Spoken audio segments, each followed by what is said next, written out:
Da, da, da, da, da, da.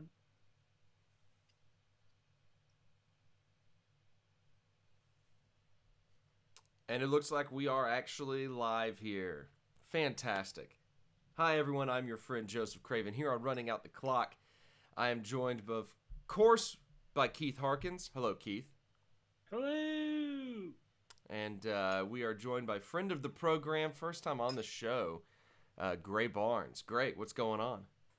Hello, my friends. I've been planning this hostile takeover for many months while listening to your various shows on ROTC Sports. Oh, no. This is bad. We never should have brought you on here. Be prepared. Oh, yikes. Okay, well, we're doing a little test of a live stream here. It may or may not work. We will soon find out exactly what happens as we go through with it. At the very least, we should be able to get something for podcasting purposes, a little overtime episode later on. And since, you know, the SEC obviously does not have anything going on, and this was an SEC, the world's worst SEC podcast anyway, instead we're going to be doing a little video game simulation because it's the football off season, and in the off season, well, I mean, all the time, the three of us love to play video games. But in the off season, how do sports fans fill that need, that, you know, fill that gap in their life? When football's not on, well, we play video games. That's pretty much it, right? So that's what we're gonna do. When listening later on, as we kind of have a discussion and talk about whatever we end up talking about, in the background, I'm gonna be live streaming some Madden. And one of the things that doesn't, suck entirely. Actually does something without having to actually play the games, myself. Your voice may have gone into the future for about 15 solid seconds there. That's the way I like it. It's going to be AI versus AI on this video game stream. I mean, is it still doing it, or is it any better now? It's fine now for me, anyway. All right, it's good over here. We're just gonna bank on it being okay here as well. I'm gonna change one little setting maybe on the stream here to see if that helps. And in particular, I'm going to give me just a second.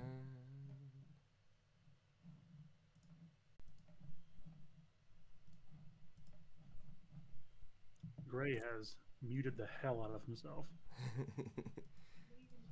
Like always. What can I say?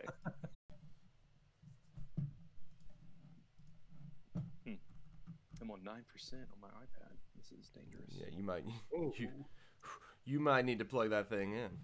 All right, we should be back on the stream now. We should be back. I had to change a few settings, and I think we're good. Back again.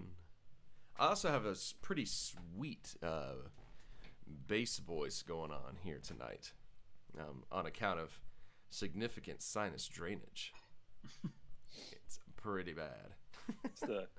That's the fourth guest of the program. Right. Yeah, sinus drainage.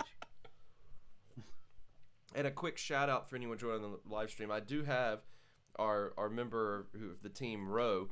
I do have a koozie from his wedding that I'm currently drinking. Have a drink in. So Ro's here in spirit. How nice. So the question is on Madden, if we're going to take a terrible team and try to do a better job with them than they actually did in real life, do we want to go with, we have an option here. We have two awful NFL teams, okay, guys? We got the Raiders and we got the Cardinals. Who do you think is in worse shape right now between these two teams that both finished, I think, with only 2 wins on the season? Probably the Raiders, since they literally just got rid of everybody. They ditched a bunch of people, and they're moving to a different city. Yeah, like maybe the Cardinals are like in the process of rebuilding, and there's an upswing coming like in the near future. But Raiders feel like they're still falling off that cliff they jumped off of last year. Like purposefully getting worse, you know. Mm-hmm. I don't know. Gray, what do you think? Out of those two, who would you have to pick? It's got to be the Raiders. Oh, all right. It's got to be. unanimous here on the Raiders. So we're gonna pick the Raiders as our simulation team here. Let's see who their best players are. The Raiders are bad. And I like the fact that we're picking the Raiders actually, because what the Raiders did in real life is what I always do on Madden and trade everyone away to get draft picks and try to rebuild like that. So they're already like one step ahead of me, really. See who their best players are. They have a really good center in Rodney Hudson. That's good. So we can count on the quarterback getting the ball most of the time. Most of the time. Not necessarily always, but most of the time. Most of the time. Marshawn Lynch is still on their roster. He didn't really play much this season. Jared Cook, the tight end, is their third best player. So, looks good to me. All right, since my iPad is dying and I did not significantly charge it enough before this started, I'm going to finagle away to figure this out. So sorry if I drop out for a second, you guys. All good. All good. We'll get you back in a minute. I'm going to make sure the league is set up the way it needs to be set up. We're going to turn off pre-existing injuries. Let's just say start of the season. It's just going to go the way that it went. Full manual control, sure, that sounds good. Turn off the tutorial pop-ups, don't need that. Turn off roster, don't need that. All right. There we go. That's going to do that, I guess. Sure, that looks good. All right, we're going to take the Raiders. And you know what? I think we need to stick as head coach John Gruden, because I think it's important that we try to not get Gruden fired. That's now officially the entire objective of this entire stream, is try to keep John Gruden's job for him. So let's do it. Let's do it. Keith, the college football off season is upon us, and I know for Gray and I, we're big basketball fans. We can watch a lot of basketball, but Keith, that's not really your thing, is it? No, I am the leading foremost expert in Ole Miss basketball. All right, of course. Anyone listening to the podcast knows that. Yeah. Yeah. Was there a question in there that I totally forgot to answer? Yeah. What do you normally do in the off season? You're not a basketball guy. What do you turn to? Really, well, I know the answer, so I'm curious to. Yeah. Kind of running concurrently with basketball, of course, is the hockey season, and I am a very big hockey fan, so that keeps me entertained until June. Who's the team to beat in hockey these days? Ooh, well, it's not the Red Wings, that's for sure. I mean, you kind of have your teams that have been there for the last several years. You know, like Nashville's really good. Winnipeg's really good. You know, Pittsburgh's always going to be good for as long as they have Crosby and Malkin. The Leafs are really fun to watch. They've kind of fallen off a bit, but they've got a really high-powered offense. They're fun to watch. But the team I think to beat is definitely going to be Tampa Bay. They are running away with the division and the conference lead. I think they're like 10 points ahead of like the nearest team, or 12 or 13 points, something like that. I mean, it's crazy. They are very good. They've got a balanced, high-scoring offense. They've got a really good defense, and of course, they are very strong in that. So they are very good. And we'll probably lose in the second round. As per tradition. Yep. Oh, man. All right, so this is I'm looking at the Raiders roster here. And, guys, it is looking bleak. Just going to be honest with you. They've got a defensive end whose name I believe is Fuddrucker, like the restaurant. Oh, that's interesting. Okay. Good for them. Oh my gosh, it's even better. It's Frosty Rucker. That's his name. Frosty Rucker. Frosty Rucker's here. Oh, that's nice. I think you get one of those on your birthday when you go to. You get a free Frosty Rucker. Which is just an icy. They're trying to make it sound real That's nice. all. Yeah, that's all it is. It's nothing special. Yeah, yeah. Let's see. Decent offensive line. I mean, Rodney Hudson's good. Kalichios Mele's good. You got Gabe Jackson, Mississippi State SEC guy, holding it down at right guard. You've got super old Donald Penn holding it down at right tackle. Man, he's still in the league? Yeah, he's still in the league. I think he was hurt this past season, so he was not actually playing for the Raiders. But yeah, I mean, there's a lot here that is just not really looking appealing as far as the team goes. So the question is, do we try to risk blowing up the team even more than John Gruden actually blew up the team and risk getting fired in our first season as simulation coach of the Raiders? What should we do, gentlemen? I need a consensus here. I mean, what's the actual chance that you get fired? Well, in the video game. We have set it's most likely extremely low, but we have set a very low goal, where our goal for the season is to try to win 7 games. That is the lowest goal that Madden will let you set, and so that's the goal we're aiming for. The highest is make the Super Bowl. The lowest is make or win 7 games, just kind of at all. So that's what we're doing. We're gonna go with the lowest goal.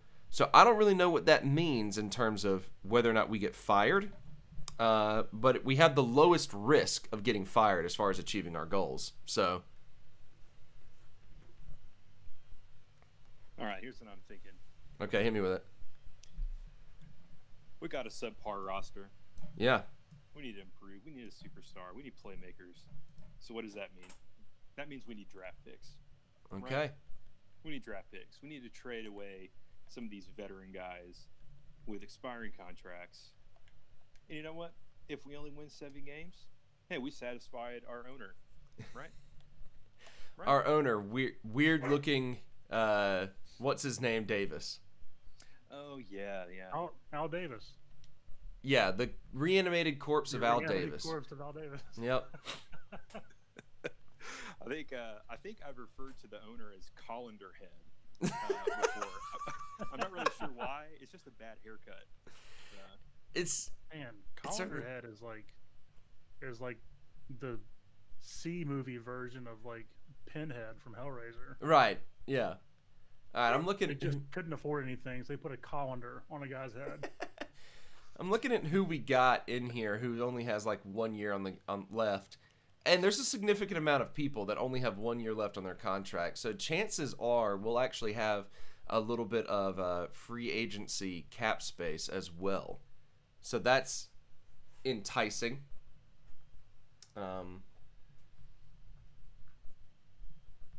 Sorry, I gotta try to unplug something on the laptop. Let's see. So what do we could try to get rid of. I feel like we can get decent draft pick value out of players like Marshawn Lynch and Jared Cook.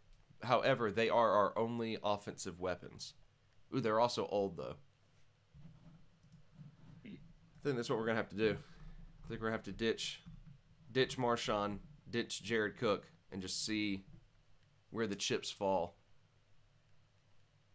To be fair, Marshawn was probably leaving anyway. Yeah, I mean, he's just gonna retire again. He will drive out of that stadium, baseball field of a stadium, on an easy go. Yep. Into the sunset. Just getting on out of there. I'm gonna take a handful of these guys. Jonathan Hankins. Oh yeah, okay. Jonathan Hankins. He doesn't fit our scheme either. Speed rusher? What kind of defensive scheme are the Raiders running where their defensive tackles are required to be speed rushers? Oh man, they're doing that like defensive version of that stupid offense that people tried to get behind back in like 2008, where every player is like eligible. Right. Every player is a pass rusher / safety. Yeah, okay, look at this. So one of the things Madden 19 did this year was put in these like schemes, and your team was supposed to try to fit like particular schemes. And like the more they fit, then the more like training points they got. It didn't affect actual gameplay. That just affected their development. So the Raiders apparently have a multiple 4-3 defense, and like basically not a single one of my defensive linemen fit the scheme that we're running whatsoever. The left ends are supposed to be speed rushers. The right ends are supposed to be run stoppers. The defensive tackles are supposed to be speed rushers. The left outside linebacker is supposed to be a power rusher. This is a terrible defense. Or is it the best? Man, defense? I think it... you know what? You're right. You convinced me. It's the best defense. I just need to get rid of my entire defensive line. I think it's the best defense if the other team runs to the right every play. Because, like, honestly, didn't John Gruden do that with his Tampa Bay team? Except Warren Sapp just kind of held everything else down. Yeah, essentially. But he could do that because Warren Sapp was like a... was just a unique defensive tackle. He was like a demigod out there in front of everybody else. Yeah. All right. Let's see who we got in the free agent market. We've got a rookie defensive tackle named Poona Ford. That's enticing. I'm behind it. He's a 5'11", 310-pound defensive tackle, so Holy smokes. he doesn't fit the scheme, but I'm signing him for sure because that sounds awesome. His first name was Poona? Poona. Poona. Man, Poona Matata. Poona Ford. Mm-hmm. Marquette King is apparently a free agent here. I don't know how that happened. No, we need to bring him back to the Might as well. land of oak. Bring him back to the Bay. About him. They didn't mean to cut him. They just kind of forgot he was on the team. Mhm. Aaron Lynch, 25-year-old linebacker, 6'6". He's actually a defensive end, so he'll be good. Let's bring him in. He's better than in the linebackers we got, I think. All right, just rating the free agent market here. No one else looks interesting. All right, let's get rid of some players. I added some players to the trade block, but I feel like we need to start ditching some dudes at this point.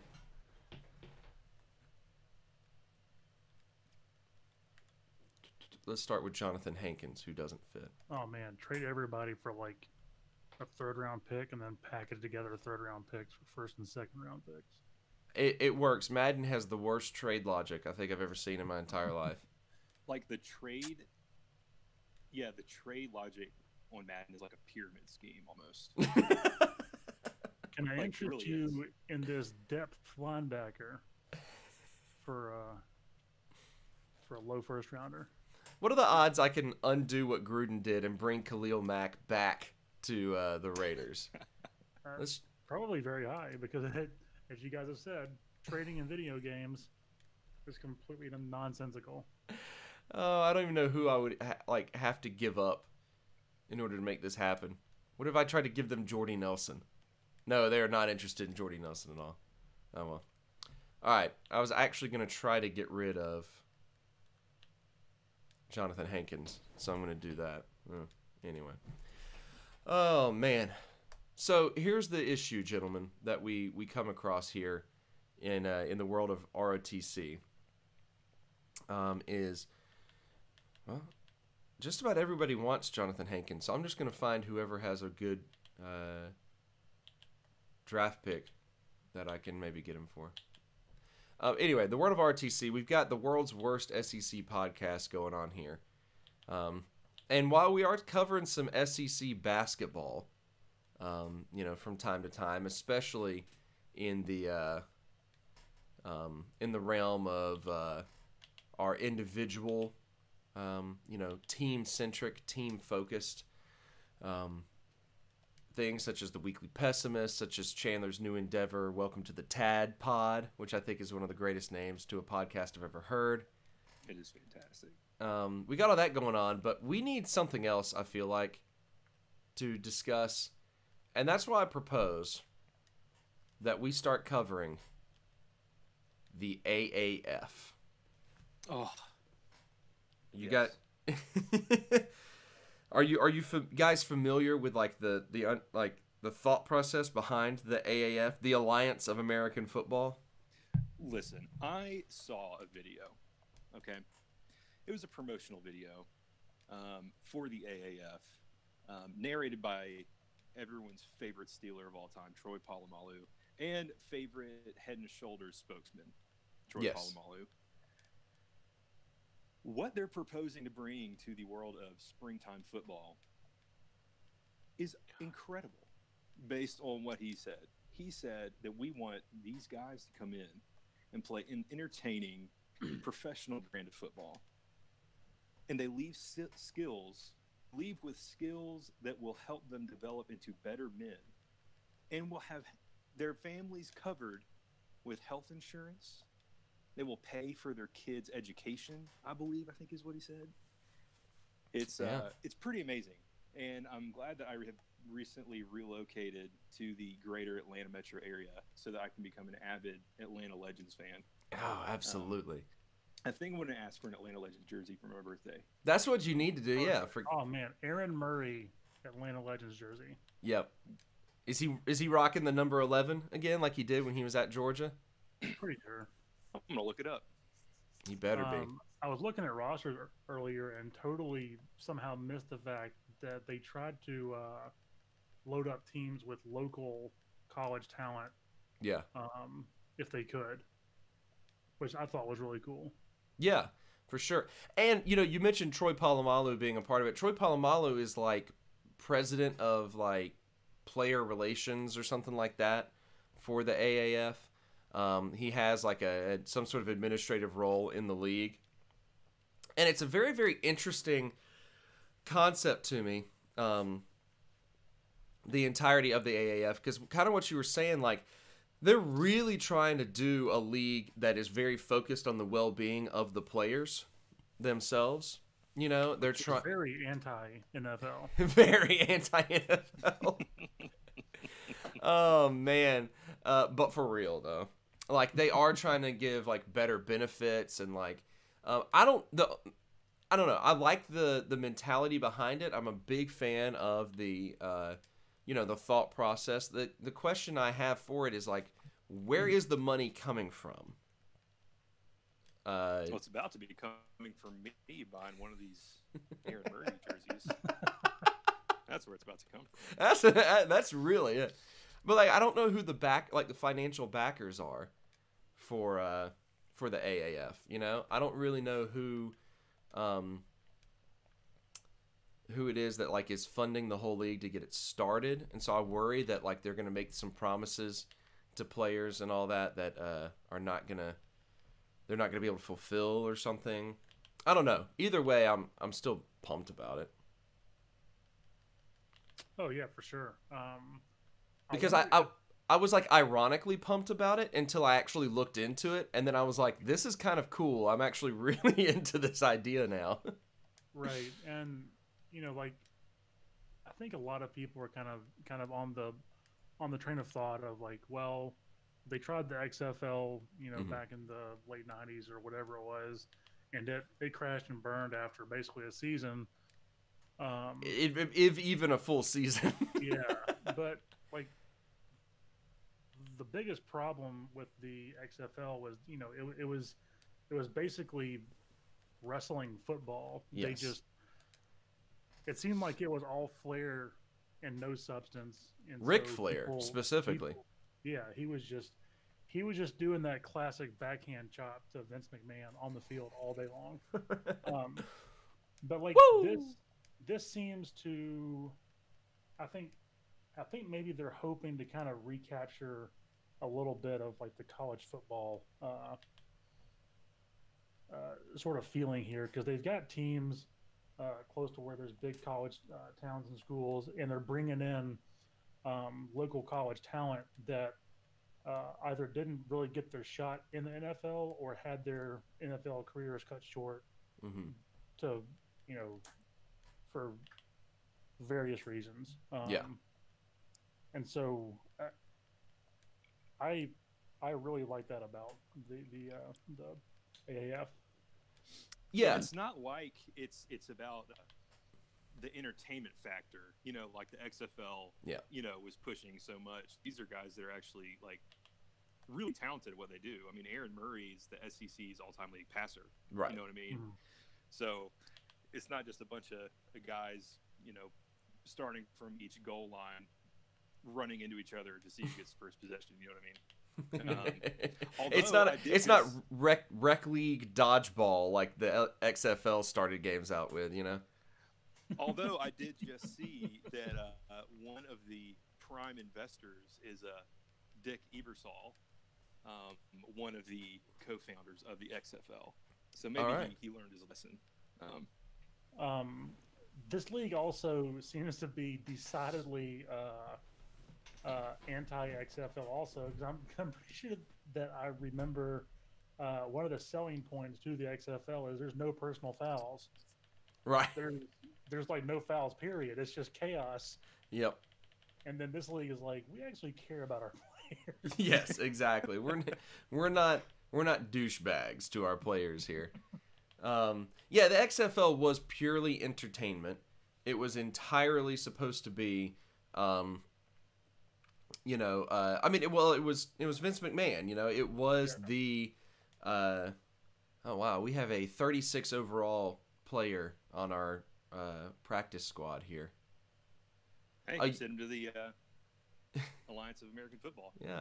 Actually, you know why that is? Because Madden does not have a place in here for long snappers. They do not have a position for long snappers. So they put all long snappers as tight ends. So there you go. All right. Yep. Where tight ends go to die. Where tight ends go to die. The Raiders practice squad. But no, yeah. So the XFL was supposed to be this entirely like absurd, over the top, nonsensical, just stupid entertainment league. And the AAF's not trying to be that. They're trying to be not a minor league to the NFL necessarily. They're not going to have any of those ties, but try to be like an alternative to players that don't make it. Exactly what you're saying, Keith. Players that don't make it, players that don't have their NFL hopes, or maybe cut a little bit short, whatever it may be. That's what they're aiming to do. And I think it's a respectable, like it really is a respectable, motivation behind the entire thing. And I really like that. The more I looked into it, I thought it was funny at first because I was thinking it was going to be, because the XFL is supposed to come back in like 2 years. Yeah. I totally forgot about that. Yeah. And they're trying to make it more legitimate. And so it's pretty interesting that the AAF jumps in there and they're like, actually, we'll do it first as a more legitimate league. I think the XFL is the XFL is like football's Fire Festival. And the Alliance of American Football is like Lollapalooza's first like 5 years. Like give these alternative indie bands a place to showcase what they got, Yeah. Fire Festival. Well, quick update on the Raiders. I've been trading away a few players and been able to accumulate 3 more first-round draft picks. So, trying to do actual John Gruden stuff. Like he did in real life. The problem here is that this game did not translate over John Gruden's actual like trades. Like all I have are his lack of players. I don't have any of the draft picks that he was given. So this is a little bit more difficult than I thought it was going to be. Yep. A little more difficult. I'm going to let I'm going to do all the management decisions, and I'm going to let the computer handle any sort of player training and the decisions on how they train these players. And we're just going to get through things. So, all right, guys, I think we're ready to make it through week 1 of the Raiders, opening week against a little team known as the Los Angeles Rams. They're Bush League. They're an XFL team on account of the fact that they don't get personal fouls called against them. Oh, man, that was relevant. Thank you. Very timely joke. Thank you. I'm going to go ahead. And traumatizing. Yeah, and traumatizing. Let's talk about that for just a little bit here. Let's branch off from the AAF for just a moment and talk about the travesty of the NFC Championship game. I'm going to simulate ahead into regular season week 2. See what happens. Shockingly enough, the Raiders lost. Let's see what. Oh gosh, it was bad too. All right, it was a 38-10 loss. Let's look at the stats and see what we can figure out here. Oddly enough, the backup quarterback for the Rams had the highest passing rating of anyone in the game. It's good for him. He completed a 10-yard pass and has a high passing rating because of that. All right. Our star quarterback of the future, highest paid player in the league for a while there, Derek Carr, had a whopping 128 passing yards. Yikes. Yeah, the Raiders are terrible. Real quick, I saw that Zach Mettenberger is playing for the Memphis AAF team. Mm-hmm. The Express, right? Yeah, I thought he just signed, or like, well, not just, but didn't he sign like a really good contract just a few years ago with Seattle, maybe, or something? Oh, that is a good question. I don't. I'm gonna look that up instead of just blindly asking questions. Yeah. I do remember he did okay in Nashville. I think Mariota was hurt for a bit, and he kind of held it together. I don't remember really what happened to him. Yeah, I don't recall it either. He's an interesting one because of the fact that he was on an incredibly weird team at LSU. Because you're talking about, what? You had Odell, Jarvis Landry, Hill, the running back, whose first name I'm now forgetting. Oh, well. Jeremy, thank you. Jeremy Hill. And then you had Mettenberger at quarterback. And that team was, okay. Yeah. It's just such a weird team. I am not. I was thinking about the other game managing quarterback from LSU. Oh, Matt Flynn. Yeah. Matt Flynn had that incredible because Green Bay or something, right? Yeah. He had a good season in replacement of Aaron Rodgers when Aaron Rodgers went down with an injury at one point. He ends up being signed by Seattle. And Seattle ends up deciding, actually, we like this Russell Wilson kid that we just drafted. And the rest, as they say, is history. That was an incredible story. I remember, the first game he replaced, or got the start, or had to come in the game. I think he threw, 5 or 6 touchdowns. It was nonsense, yeah. And it's, based off of these 4 games that he played, he signed this, massive contract. That just... Yeah, Matt Flynn had a better NFL career than Jamarcus Russell did. Oh, yeah. You and I had better NFL careers than Jamarcus Russell. True. Man, that dude was a disaster of a player. Have you heard the story of him being sent home with tape to watch? Yes. It's so good. Please tell it. Please tell the story. It's so good. Okay, so... This is going to be paraphrased and probably factually very inaccurate. But, much like Jamarcus Russell's career. Yeah, just our kind of story. So from what I remember, it was either a coach or some sort of guy that hands out film to watch for guys. Sent Jamarcus home with a blank iPad or a blank tape to watch. I think they were actual VHS tapes, maybe. Yeah. It was blank, and it was labeled as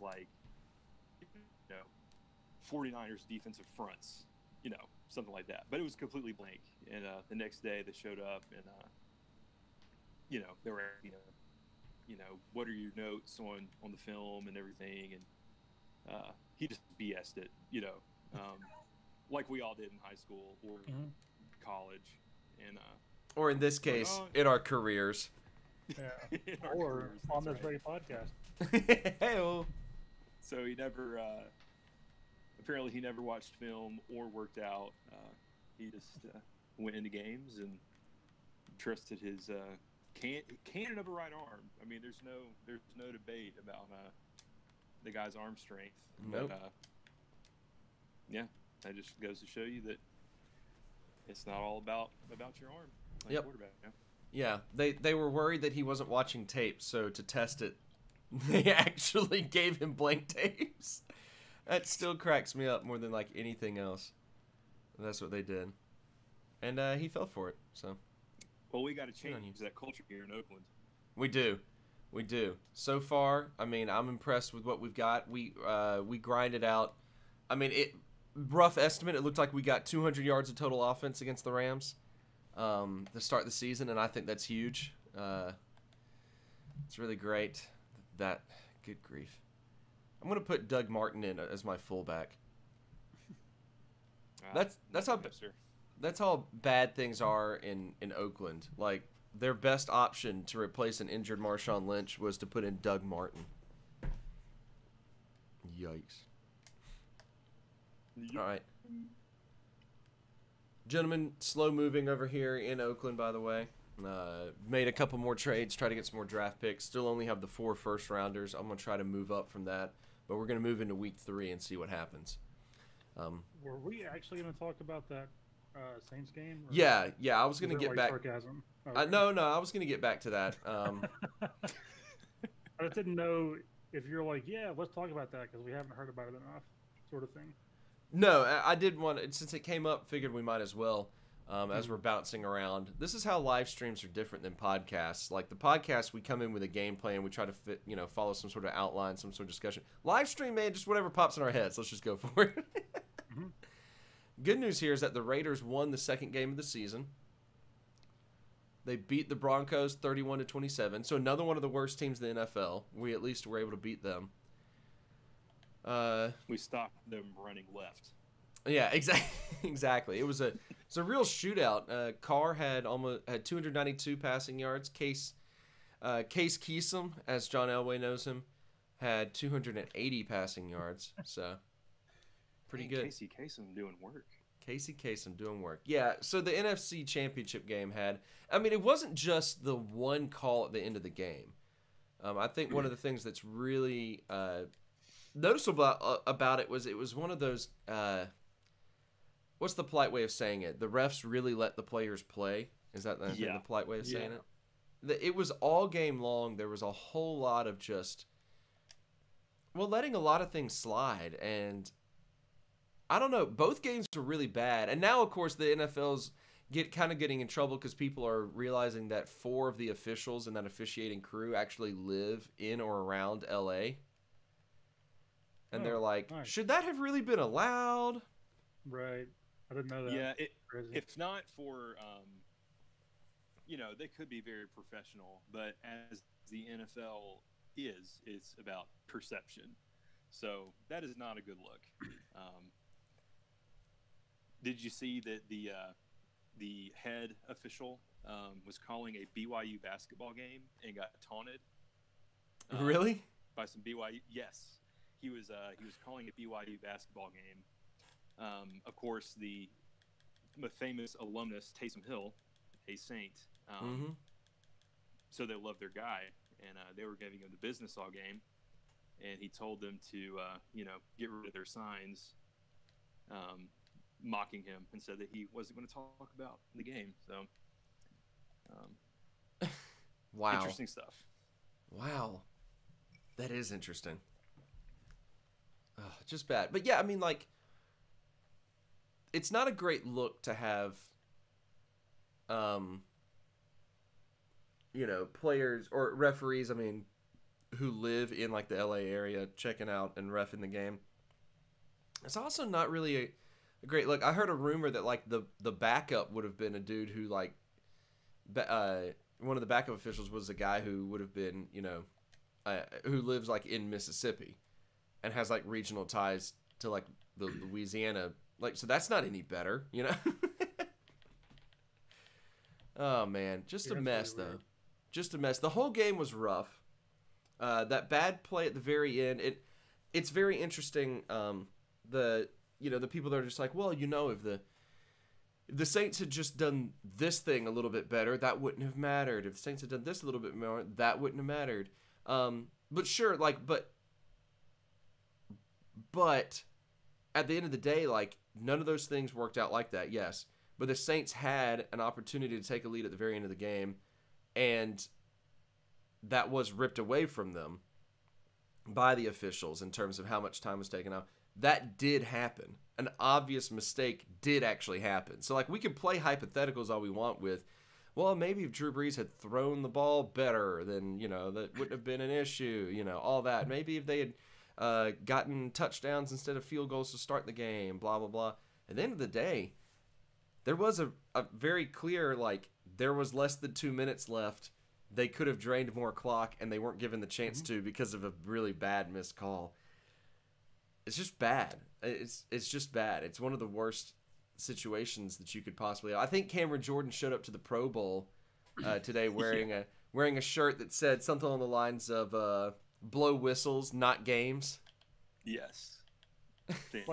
like I understand the whole mentality of like letting them play, but that really only applies to stuff like don't call like ticky-tack holding calls or pass interference on both sides or on like one side when like both players are getting real handsy, you know.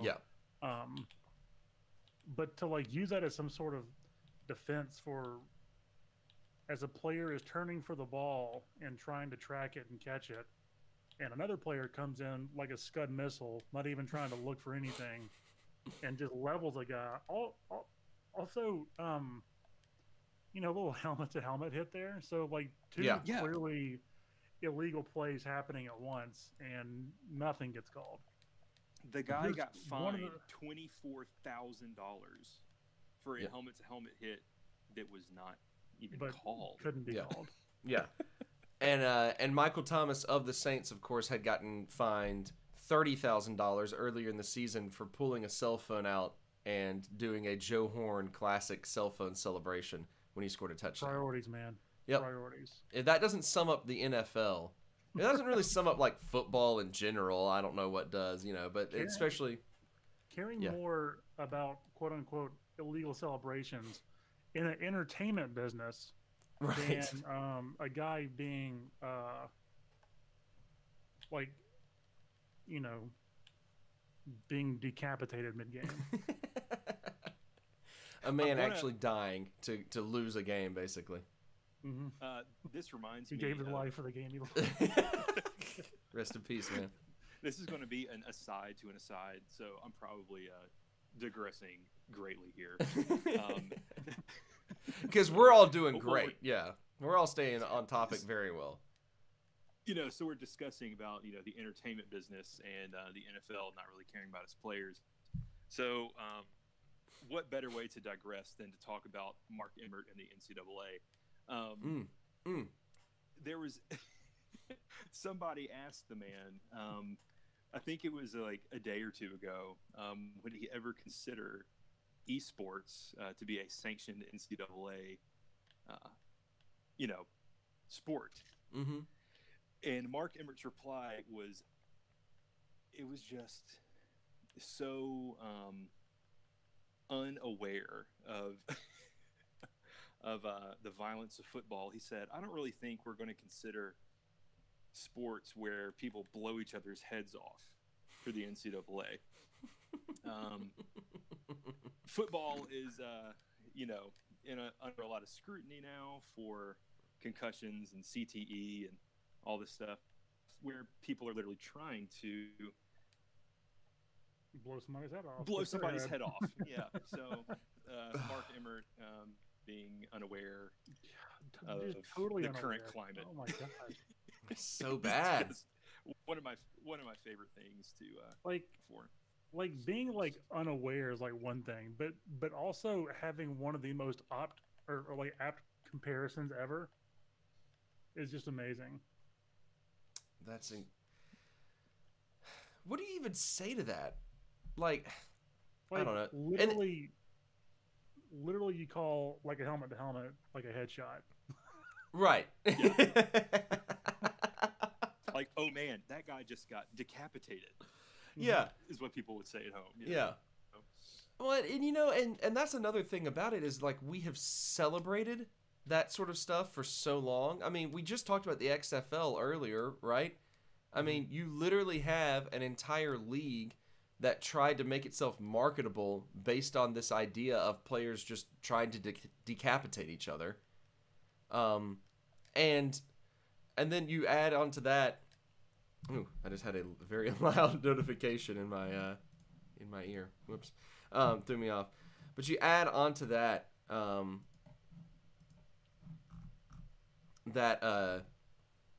sorry, I drew again. Getting distracted. Should not be trying to multitask. Yeah, add on to that. Yeah, I've completely lost it. Thanks a lot, Tyler Blunt, for showing up in the live chat and distracting me from what I was trying to say. Yeah, you're Tyler.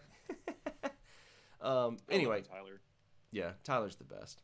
I'm glad he's actually in the live chat, by the way. So shout out to Tyler, who's watching live and listening to the discussion. I'll check his comments in a second here once I trade away a cornerback for another first-round draft pick. But you had the XFL, which was like, it was this glorified... Actually, you know what? I'm glad Tyler showed up because he's the one who showed me this clip that I was actually going to mention. You had this glorification of the violence of football for the longest time, especially in the XFL. And now we want to act like that is all disgusting. You know, oh man, like player, you know, we want to act like we always cared about it. And I might have brought it up on the show before, I might not have, but Tyler once sent me a clip and was like, dude, check this out. And it was Max Kellerman, who, I'll be honest, I actually kind of like Max Kellerman for being one of the guys who makes a living off of yelling into a camera. I think that he actually has good stuff to say. But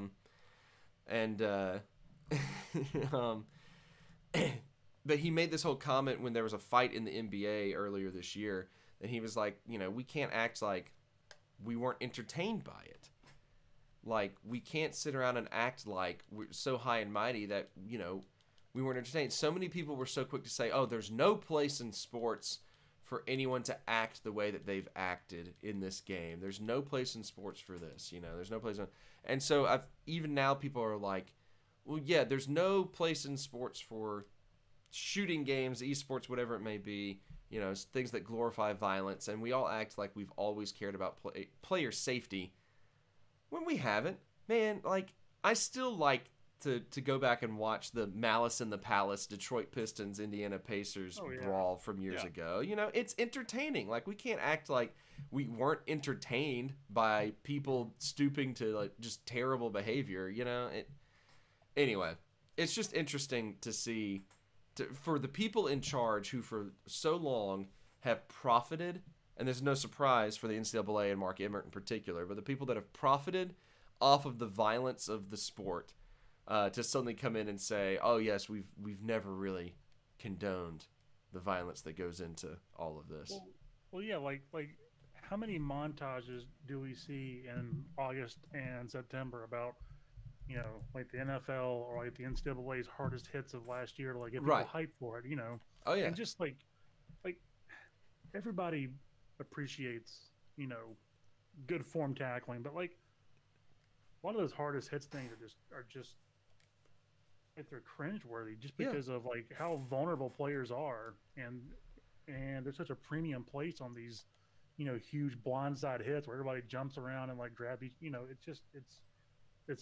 it's really close to like Roman gladiator type stuff out there now.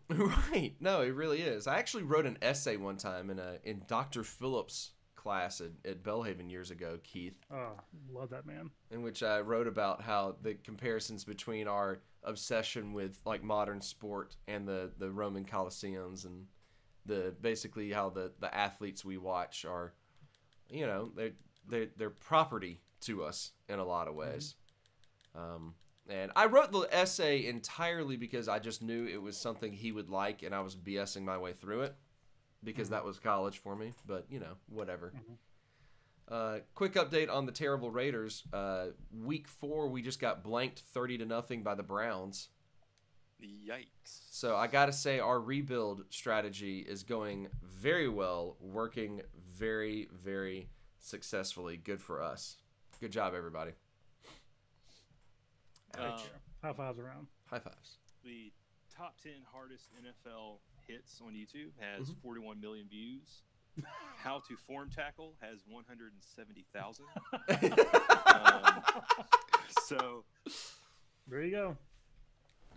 There's a ratio for you. Yeah.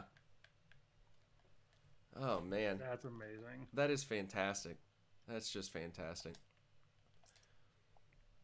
And like, they even call hits like that bone crunching hits. Right. Exactly. Like we're not even trying to hide it anymore. Like, hits that cause injury get views and clicks and people talking. Just you know. Yep. No, we're absolutely like right. A Memphis Grizzlies Brooklyn Nets game highlights or center in any form or fashion. But if Mark Gasol gonna punch Dinwiddie in the face, SportsCenter's going to be talking about that show. They are. You're cutting out a little bit there, but I did follow what you're saying. In particular, the mental image of giant Mark Gasol trying to punch little Spencer Dinwiddie in the face is hilarious to me now. So. Well, also because nobody wants to watch the Memphis Grizzlies do anything. No. Exactly. Really don't. Really I don't even watch basketball, and I just don't care about Memphis in any particular fashion. Yeah, exactly. One of the, I'm with you on that. One of the comments Tyler just left for us, by the way, that I just noticed was something we talked about a good bit on the podcast. But of course the fight in the Egg Bowl between the Mississippi State and Ole Miss players, like. It got a lot of negative attention, and it got a lot of mention by the SEC office, who's had something to say about it, but of course, didn't actually do anything about it. By the way, good, but had plenty to say about it. That sort of stuff. Like it has entertainment value to us that we don't want to admit because I don't know. I guess just on a deeper, human level, we don't want to admit that sort of stuff is entertaining to us at all.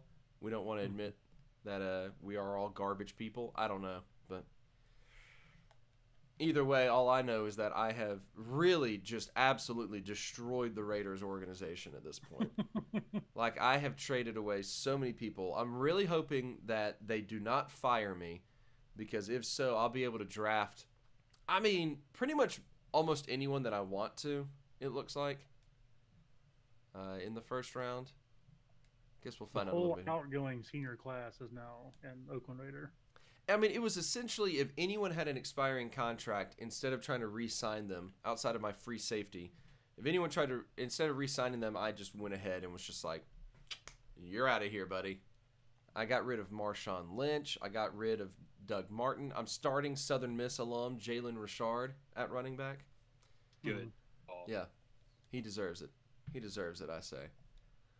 All right, I feel like, you guys correct me if I'm wrong here, but I feel like the amount of picks that I have is maybe enough to go ahead and speed through the rest of the regular season. Let's look and see.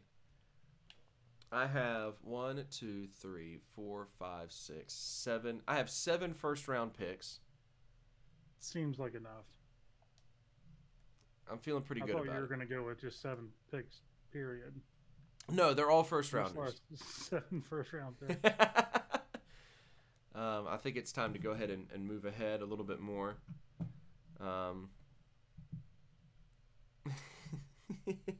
Tyler's now saying that I'm nothing compared to John Gruden.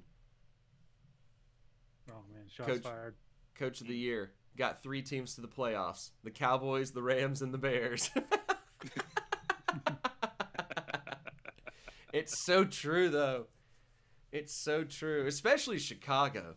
My goodness, the Khalil Mack effect on Chicago was so instantaneous. Yep. Yeah, that's something else. Have y'all ever seen a bigger impact, like by one player making one, like a move like that, a bigger impact to a team, to especially a football team? Because like I feel like yes, okay, LeBron James going to Miami, Yeah. yes, that's a massive impact. That's going to really affect things. But But there's only like 5 players playing like the whole game, so there's a greater chance of one player lifting it all up. With like football, it's like you know, Like there's so many players, and like football, like you can easily game plan to just stay away from like one side of the field, you know? right.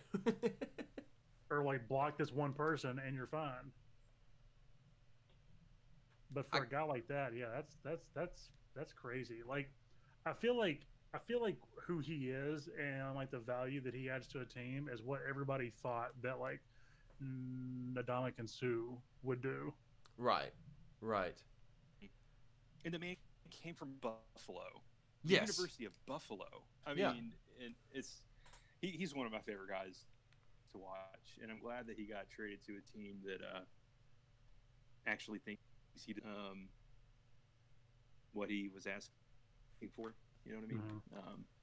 Because he completely flipped the Bears. Just I mean, if not for what an idiot kicker, you know. what who was knows? no, the very last thought you had, you completely cut out. It's I was like quoting Peyton Manning oh. talking about idiot kicker. Who knows? The Saints might have been playing the Bears and might have crushed Tommy Lee Lewis and not gotten penalized for it. So Right. Khalil Mack would have destroyed him at the end of the game instead of absolutely. Khalil Mack, a 2-star recruit coming out of college or coming out of high school. Wow. Yep. That's Got the insane. old, stars matter, guys. Stars matter. It's the old J.J. Watt effect. Yep. And like I get it when people talk about like how much like a team, like how the biggest teams always are, win championships based on how many 5-star recruits they're able to pull in. I do understand that impact as far as like if you're able to get like 14 5-star recruits to Alabama, Alabama's going to win a lot of games. But when it comes down to like what the player is actually like rated, how much that matters, it doesn't at all. Like J.J. Watt's one of the biggest examples of how like little how little the recruiting stars and rankings even matter, because he's a guy that just absolutely crushed it as a pro, and I mean crushed it in college to get there to the pros beforehand. So,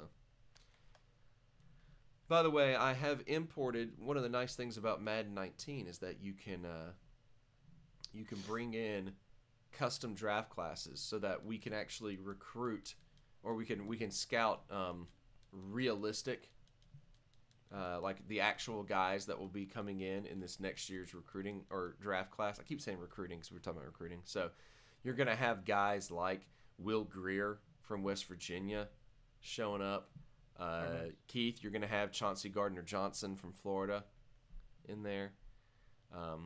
So Boom Boom Benny Snell. Is that what they call him? Boom Boom Benny Snell? I don't think so. It is now. It is now. Who was their guy that they called Boom or Boom Boom in Kentucky? What was his name? Will Muschamp. That's it. I actually have no idea. I just know that they called Muschamp Coach Boom. Coach Boom, right? Yeah, that's true. I felt like there was Boom. I might have made that up. Maybe that's what they also called Jared Lorenzen. The hefty lefty, the abominable throw man. Man, he had some good names. Yeah, I think it was Spencer Hall tweeted a video of him his like senior year back at Kentucky, and I don't know what was going on because that was definitely like the digital age, but that video looked like it was from like the 1970s. It is always It was astonishing like to me. super grainy and terrible. Yeah, it is always astonishing to me looking at sports footage from like the year 2005. So like the year I graduated high school. Looks so old. Yeah, I'm like, oh yeah, that's not that long ago. I was in high school. I should surely remember what that looks like. And then I watch it and I'm like, this is from 1983. What are you guys talking about? Yeah, I was trying to show, I think my cousin, like the footage of Tyrone Prothro making that behind the back catch at Alabama. I think that was 04, 05, somewhere. So in there. not the one where his leg snapped? Yeah, not that one. I'm not Yeah, I was gonna. You mentioned Prothro. I'm like, no, don't talk about Prothro. Yeah, he has two moments: the amazing catch and the horrific end of Much less amazing catch. Right. It looked like I had just got done playing like addictinggames.com in computer lab. You know what I mean? I Like, forgot about there's- addicting games. There is no like visual fidelity difference between like a 1983 NBA game and like a 2004 NBA game. Right. They're the exact same looking. Like TV technology, broadcast technology did not advance at all for like 25 years. And then all of a sudden we hit this whole HD thing and it's just like dun da da. It came out of the dark ages. Yeah. Like if I want to contact or some Oh, there you are. You cut out right after you said contact. It's like, if I want to contact, we're like, contact who? Us? let's just say, for example, Mississippi State University. I'm putting together a Kiefer McGee tribute video. Rest in peace, Kiefer McGee. Legend. They'll probably have to pull it out on Laserdisc, Right. and transfer it to DVD. And it's still going to look like, you know, pretty trash. Yeah. Kiefer, of course, gosh, what was that? Like 95, 96? I want to say. Maybe later than that. So. Maybe it was, I think it actually probably was later 90s. I think he was like later. I think he was like a freshman in the 95, 96 era. I remember this because there was the first college football game to have the licensing to show all the college football teams on it. Came out in 95, I believe. And we had it on the Sega Genesis. And I remember Anthony explaining to me that Kiefer McGee, Anthony, my brother, that is, explained to me that Kiefer McGee was on that game, but he was like a freshman, so he would not have been any good at that point in time. That was a true story, by the way. I actually did contact Mississippi State University to see if I could watch some Kiefer McGee film, because I never really got to see him play. Was it on Laserdisc? It was not on Laserdisc. Okay.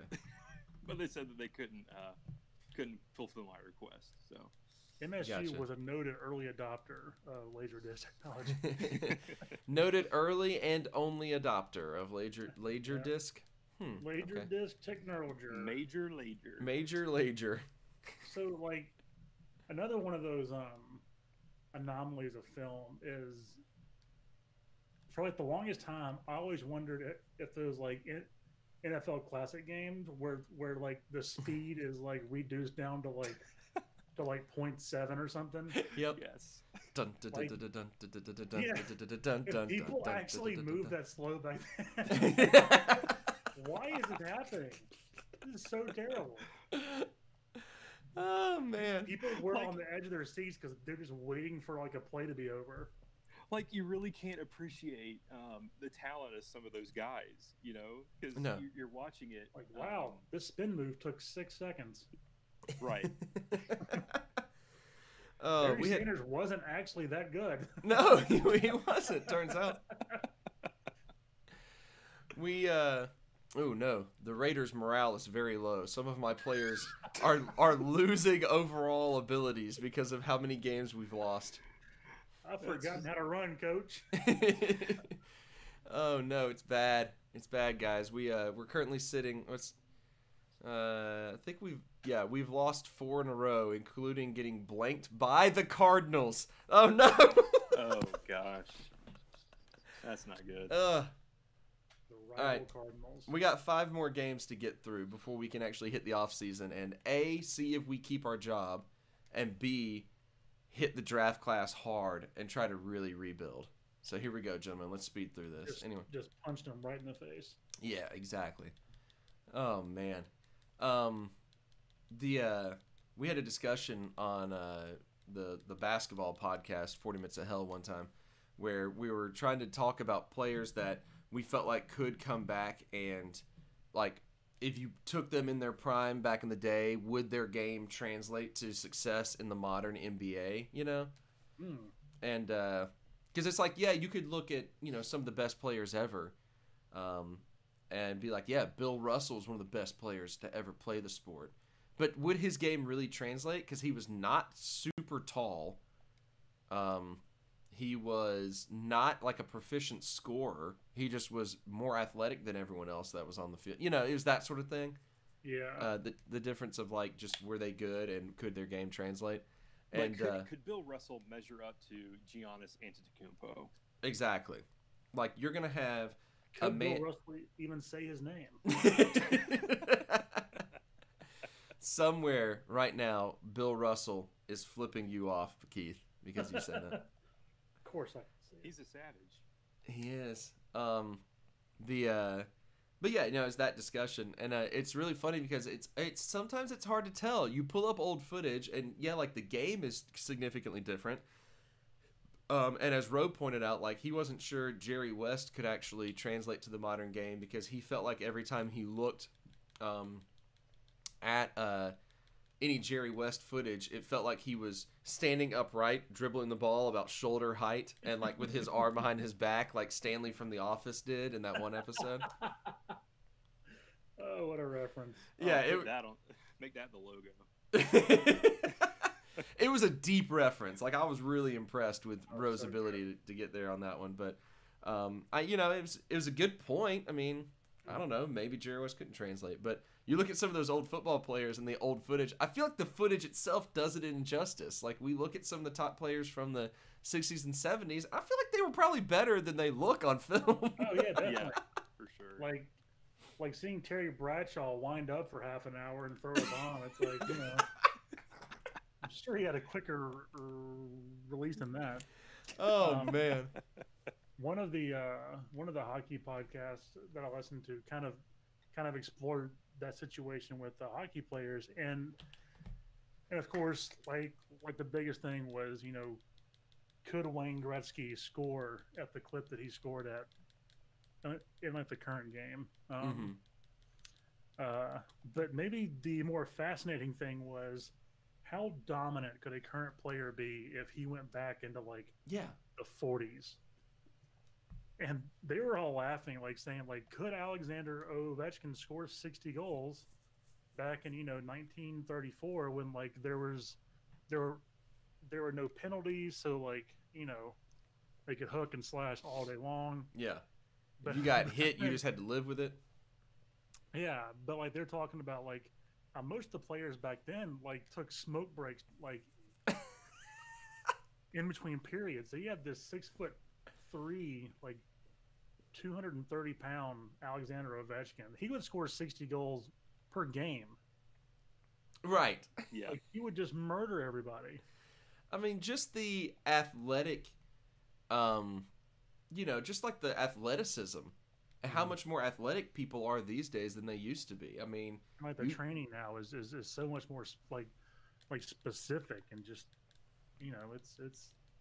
it's crazy. Like Ovechkin was training to be Alex Ovechkin probably when he was 7 years old. Oh, his life was tailored around maybe even at 2. Yeah, like Ivan Drago training over there for Ovechkin. Yeah. Most professional hockey players actually do learn to skate before they can walk. Usually, like they say that as like a joke, but like a lot of people do say, yeah, remember seeing video me skating before I could actually walk. Well, that's because a lot of them grow up in either Canada or Russia, and that's what you have to do to get around in any of those countries. Like, you can't walk anywhere. Barren, frozen wasteland. You might as well pass the time doing it while carrying a stick and Mm-hmm. bringing a little piece of coal along with you to slide across the ice. You know, Why not? Why not? Ooh, gentlemen, we're hitting the last week of the Raiders' regular season here. So what's our record? I'm gonna scout a few guys and let me get back in there and show you real quick. But it's not looking good. I think we might have 3 wins, which is better than the Raiders did in real life, if I remember correctly. So we're 3-12. Somebody look up the Raiders' record and tell me if that was. So it looks like we're gonna miss our mark of 7-9. Yeah. Whoops. I'll look this up real quick. But we do have like 8 first-round draft picks, so that's good. The Raiders went 4-12 this season. 4-12. Ooh. Dang. All right. Well, we have to beat the Kansas City Chiefs in order to. No pressure, but we have to beat the Chiefs in the last week of the season to hit 4-12. They actually did beat the Broncos in real life. Nice. We just And lost the to the Cardinals. Broncos. All right, here we go. The Come on. AFC West was really good this year. Well, I say that. You had 4-12 and 6-10, but then the Chargers and the Chiefs both went 12-4. Well, guys, we weren't able to do it. We only won 3 games. I'm sorry to have failed everyone so dramatically. Looks like Carson Wentz of the Eagles won the league MVP award. I apologize to Tyler Blunt if he's still watching, who hates the Eagles quite a bit. And I know this is shocking to everyone, but John Gruden did not win NFL Coach of the Year. Oh, what a shame. Give him the Legacy Award. Yeah, at the very least. All right, well. I'm going to go ahead and skip through the upgrade players section here. All right, the divisional championships. I feel like we don't care about who wins any of this stuff. So let's just jump straight ahead to the Super Bowl. See who makes it to the Super Bowl. I got tickets to the Super Bowl. The Super Bowl 53 has the Los Angeles Rams. Okay, there's some realism. And no big surprise here. Their opponent is the Jacksonville Jaguars. Noted AFC powerhouse, Jacksonville Jaguars. Man, Madden, much more favorable opinion of the Jaguars than the Jaguars had of themselves in real life, it seems. All right. Okay. We're about to hit the... and we got a lot of cap penalties going on here on the team. That's fine. I'm going to just clear those because I feel like we need all the help we can get. Let's get into the offseason, see who wins the Super Bowl. The Rams beat the Jags 28-21 in the Super Bowl. There we go, everyone. All right, we've hit the end of the season. We have 26 players with expiring contracts. I feel like I'm just going to let them all walk.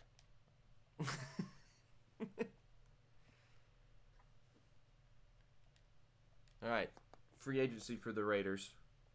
This is important here. Let's see who is. We have $52 million in cap space.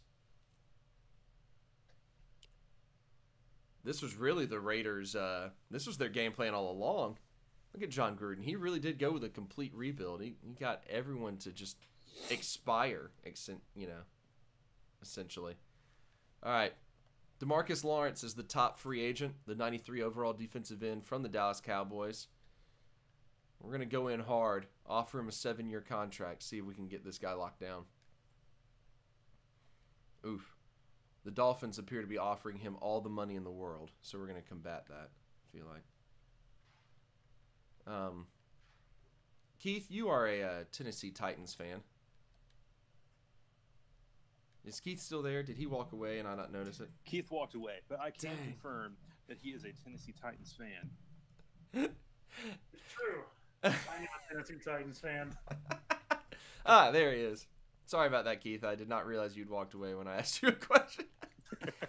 I was in the kitchen. I was like, oh no. Talk to us a bit about the Titans right now. What shape are they in? They had, I mean, their season came down to the very last game of the year of the regular season, trying to earn a playoff berth. Yeah, and I think they would have been in an overall better position had Mariota not had such a weird season with like injuries. Like it seemed like he was always kind of battling something. Yeah, and he missed a few games because of it, and obviously that hurts. But you know, I feel like they're on the upswing. They're still kind of rebuilding a little bit. Defense is in decent shape for the first time in what seems like a decade. mm-hmm. But they do lose Brian Arakpo, who retired. Yeah, not that he was incredibly effective last season, but no, but you know in he's his old age. He's a veteran leader, and those guys are always really valuable in the locker room for the younger guys. But it was really promising to see Derrick Henry kind of come to life towards the end of the year. So for sure, hopefully he can carry that over to next year. Hopefully he's still not on the trading block. Right. Yeah, I heard about that. It was really interesting that like as soon as that talk kind of gained traction, he had that ridiculous game. Yeah. He just needed some extra motivation, man. Yeah. He's like, I see your trading block, and I'll raise you 300 yards rushing. Thank you.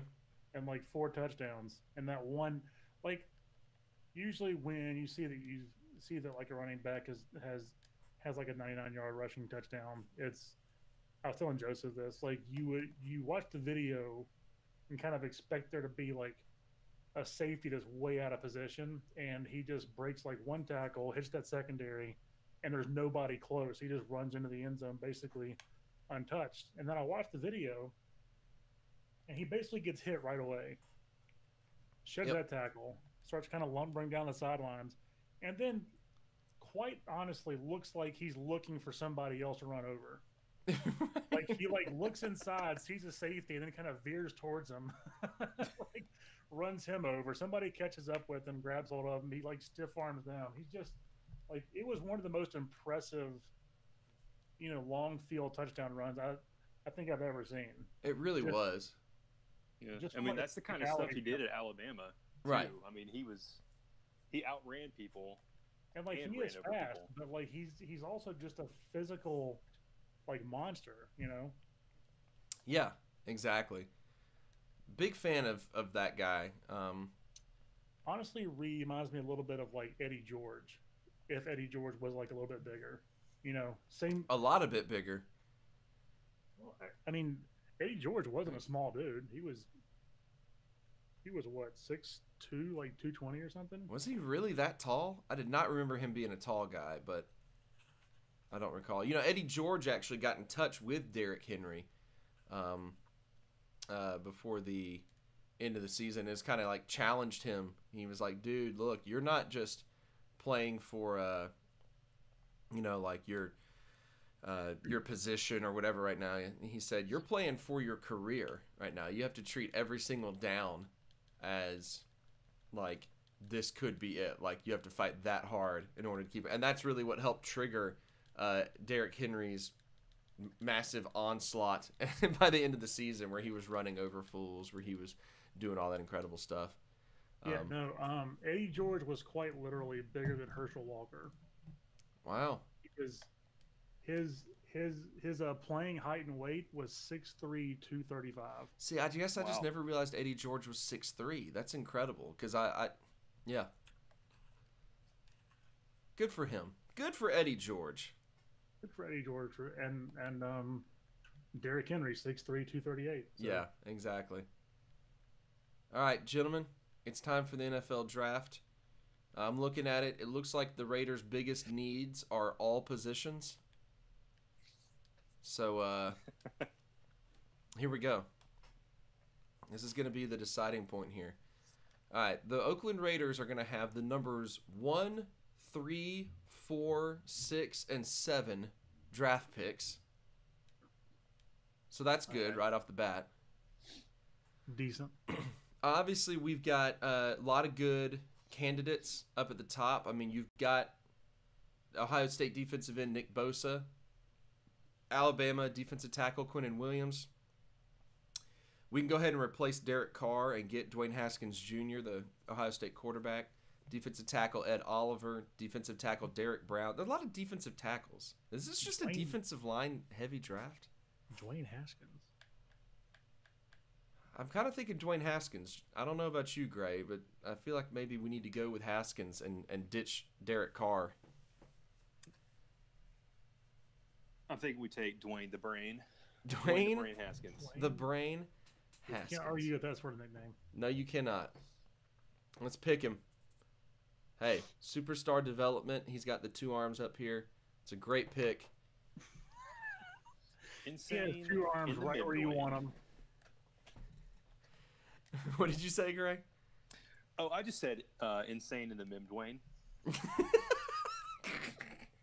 That's all. Oh, I didn't enjoy it. I didn't enjoy like, that. I saw your lips move, but I heard Brett's voice come out. I don't know if Gray knows Brett, but Yeah, no, that seems right. That seems like something he'd say. I'm going to see if we can trade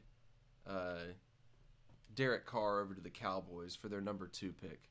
I think they're the ones that had the number 2 pick. They're not all that interested. Maybe I can just trade them for one of their offensive linemen, since we have terrible offensive linemen, or Ezekiel Elliott. Let's just try to. Hey, you can always try. That's the great thing about That's the beautiful thing about Madden trades. Yeah. Yep. You know, they're honestly like halfway interested in the Derek Carr for Ezekiel Elliott trade, and that might be what we have to pull off here. So I'm going to go ahead and throw some decent draft picks their way and see. All right, here's what we're going to do, gentlemen. We're going to throw Derek Carr. We're going to give him the 25th overall draft pick. Let's just see where the interest level is at that. Nope, that was accepted. Okay, there we go. We just got Ezekiel Elliott for no reason. All right. I'm a fan. This is the way we're going to have to rebuild. Yeah, this is the way we're going to have to rebuild the Raiders. All right. The number 2 pick in the draft, Dallas Cowboys select Devin White, linebacker at LSU. Not bad, I say. Not bad. The Raiders are back on the clock. Again, a lot of defensive linemen up here. A lot of defensive linemen. Could always go SEC here and pick up defensive tackle Jeffrey Simmons from Mississippi State. I'm looking around. We, of course, have Auburn's defensive tackle Derek Brown. Quinnen Williams, defensive tackle. A lot of defensive linemen. We could just try to trade this away. This is a lot of defensive linemen. Yeah, I think there's going to be some D linemen, quality D linemen, ready to go later on. So the more picks we got, I think the better off we'll be. Let's and see. It all starts in the trenches. So that's true. That's true. Let's see. See what sort of offers we're getting here. Looks like we're getting some more first. Oh, you know what? The Patriots will give us the 5th pick, the 56th pick. For our, I think we got to take that one. That one looks like the best one. We're gonna go with the Patriots. We're gonna trade away the number 3 pick, get the number 5 pick. Who are the Pats gonna pick then? Patriots went with Nick Bosa. There you go.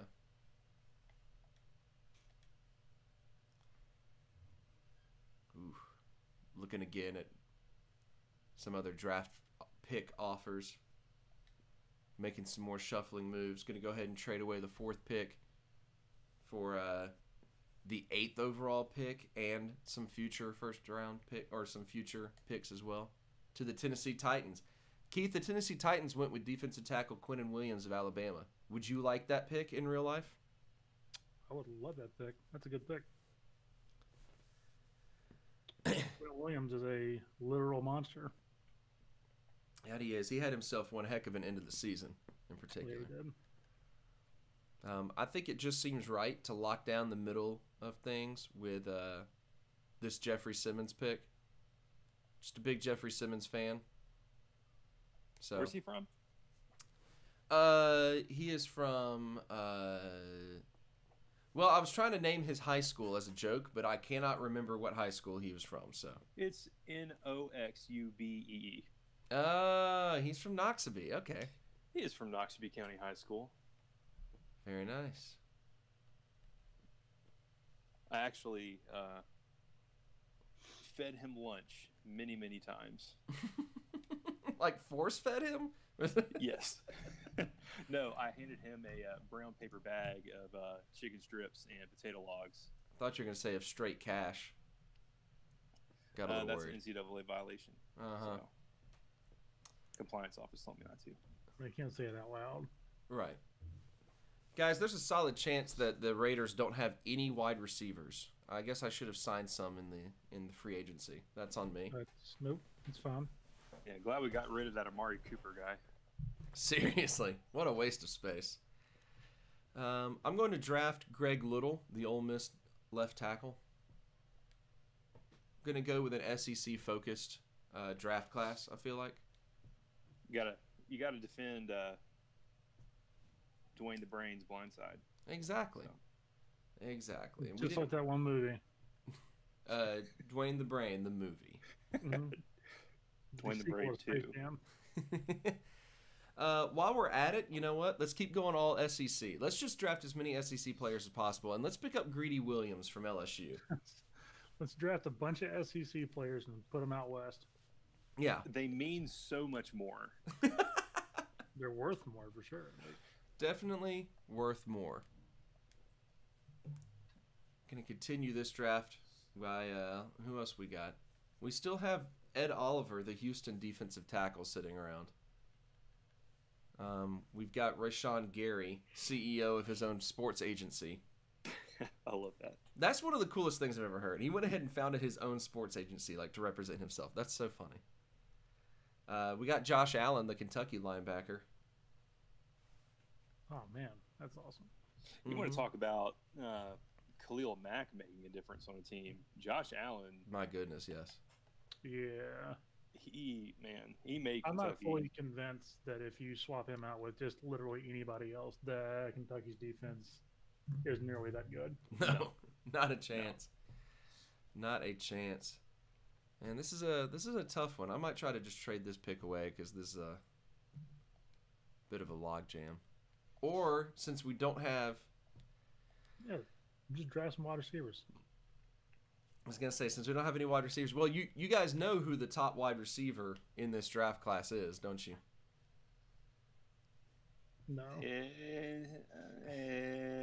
It's AJ Brown. AJ Brown. Yeah. AJ Brown and N'Keal Harry from Arizona State are the top draft picks in the wide receiver class. And this is why I picked this particular draft class that this guy made for Madden, is that he really made it accurate to what a lot of mock drafts are saying. He did a really good job with it, and he updated it a lot at the end of the season. And these really are the two guys that people are saying are like the top picks. AJ Brown, I do not like. N'Keal Harry, I do like as a player and as a person, and he's taller. So you know what? I'm gonna get away from the whole SEC thing. We're gonna get N'Keal Harry. Hey, just saying, if Anthony Johnson out of Buffalo is still available later in the draft, Oh yeah. that guy All right. won me a lot of games. We used all of our very early first round draft picks. We had a lot of them, and I think we used them well.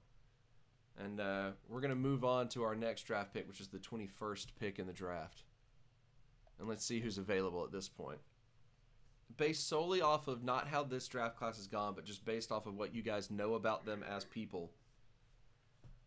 Two names jump right off at me right now. We've dropped down to number 21. Josh Allen is still available. And Senior Bowl standout Montez Sweat of Mississippi State is available. Oddly enough, though, this is one thing. This Thomas guy who made this draft class definitely has Montez Sweat's height wrong.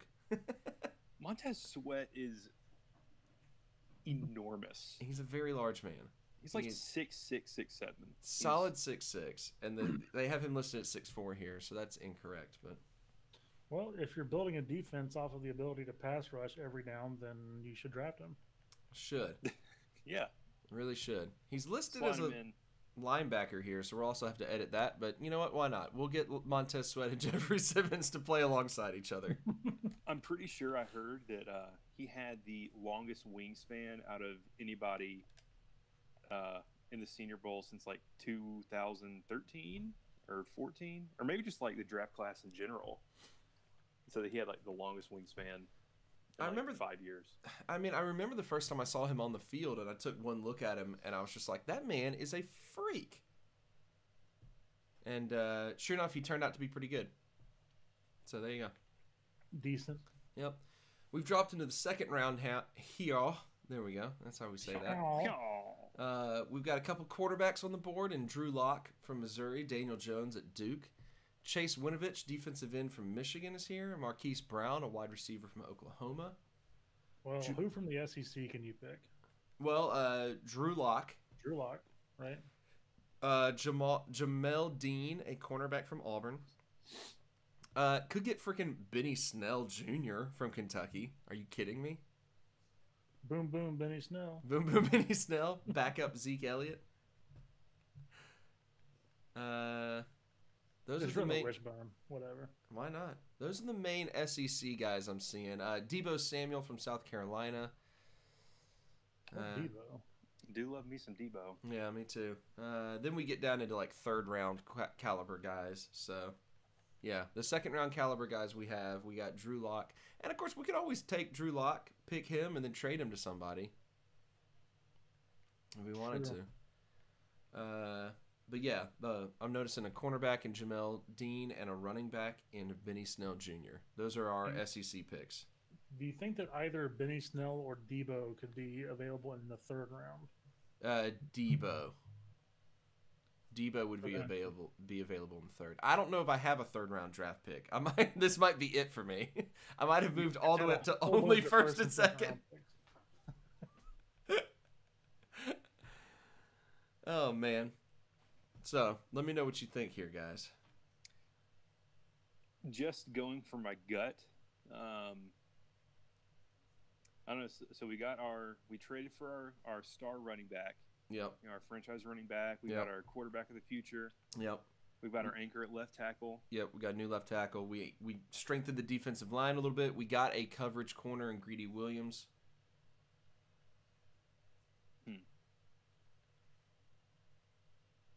Man, I don't know. I think this is a wild card. This might be a best available. Best available would be one of those quarterbacks. Pick one of those. Try to trade them away maybe for a good piece once the draft is done. Yeah. Because trades are usually lopsided towards you. So. Yeah, apparently so in Madden. Gotta love it. Yeah, so draft Drew Lock and trade him for Trade him for Khalil. Yeah, because that would probably work. Done. All right, Drew Lock is picked. Our next pick is in the 5th round. So, good thing we weren't banking on somebody being available in the 3rd. We did not do a good job in the war room. Yep. Now, keep in mind, we also were able to sign DeMarcus Lawrence in free agency. We gave him almost all of the free agent cap space we had, but we were able to sign him. So our defensive line is incredible right now. All right, we're in the 5th round. I'm looking here to see what SEC guys are available. There's several SEC guys available. Emmanuel Hall, wide receiver from Missouri, is here. Travion Williams, Texas A&M running back. Dre Greenlaw, Arkansas linebacker. Prince Tego Wanogo, tackle from Auburn.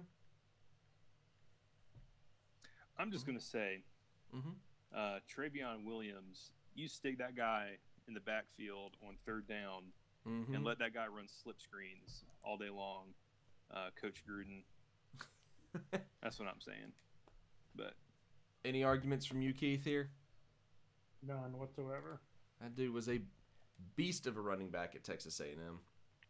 Hey, pretty good pick. Pretty good pick. It told me. It didn't tell me it was a great pick. It just said it was pretty good. Pretty good, man. Pretty good. We got another pick coming up here. The 12th pick of the 5th round. So we're back in the 5th round again. Let's see if anyone's still sitting around here. Emmanuel Hall of Missouri is still here. Dre Greenlaw. Yeah, pretty much everyone I just mentioned is still available. How nice. I think I'm going to have to pick Emmanuel Hall to get another wide receiver because we don't have any wide receivers on the team. So, there we go.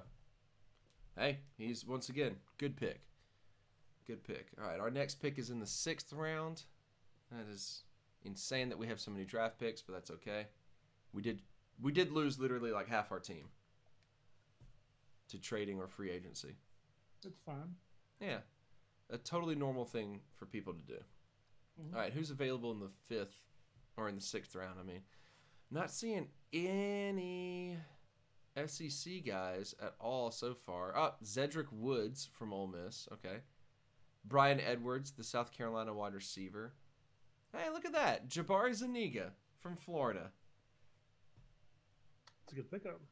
Yeah, not bad. We don't have any linebackers, or we haven't drafted any linebackers. Jamal Peters from Mississippi State. Is he listed as a linebacker?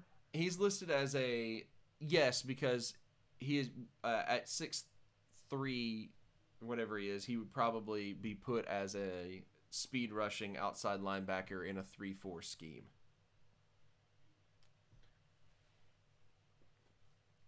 There you go. That's all I got. That's my quick lesson in NFL philosophy. I don't know what position would possibly be useful to us. So I'm going to go with blindly picking middle linebacker Otaro Alaka from Texas A&M. That's what I'm doing, guys. Not that impressive of a pick. Doesn't matter. It's the 6th round. Oh, gosh. We still have one more pick in the 7th. Okay. We can make it through this. And there's no way that we will be a worse team this next season. Are there any tight ends with long snapper skills? Let me look. I'm surely somebody around here. Hey, Nick Fitzgerald of Mississippi State's available in the 7th round. Oh, I thought you were going to say Nick Fitzgerald has some long snappers. Might as well. We do have C.J. Conrad, the Kentucky tight end. I'm going for him. I'm going to put him as my go-to long snapper.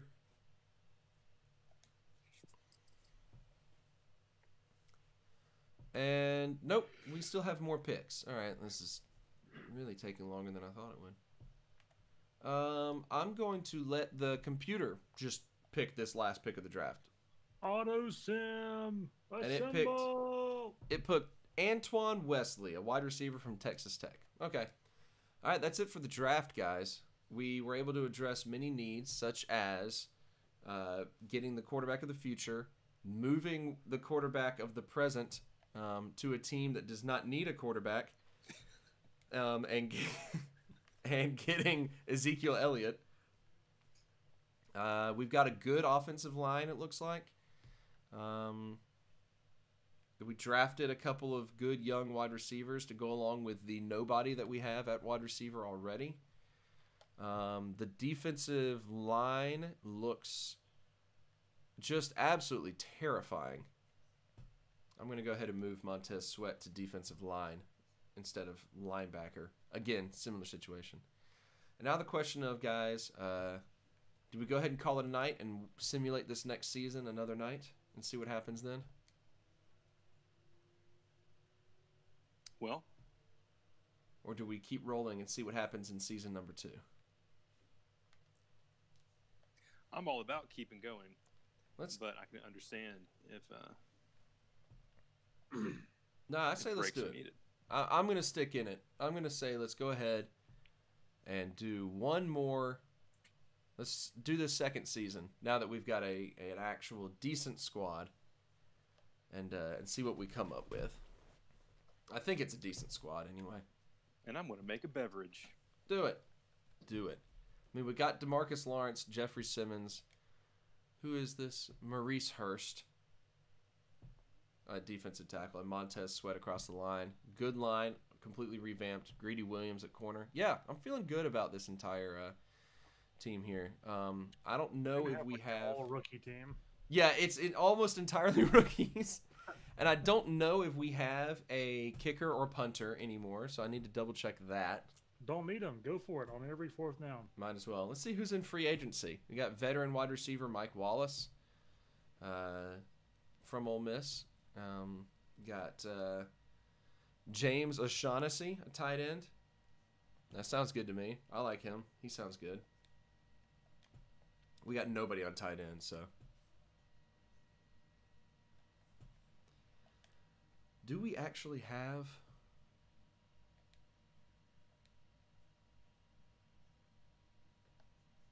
any kicker or punter, I mean?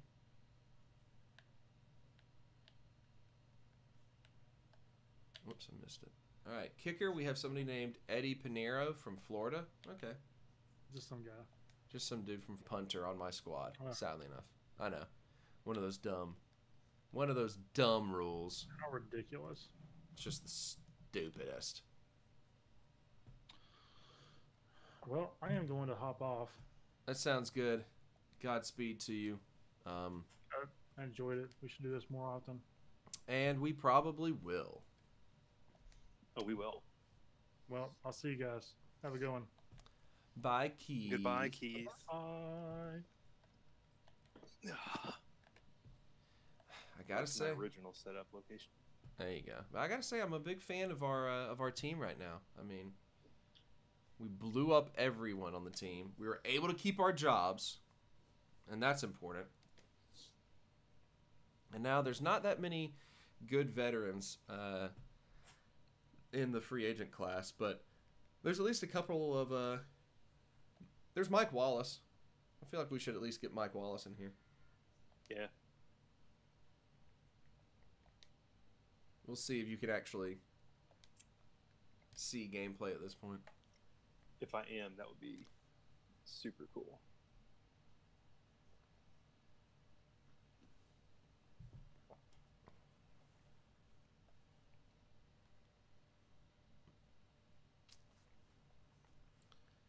We got Bene Benwikere. One of the more interesting names in the world. Benwikere? Mm-hmm. He actually was on the Raiders and apparently is a free agent, so I feel like it just seems right to bring him back. Oh, yeah.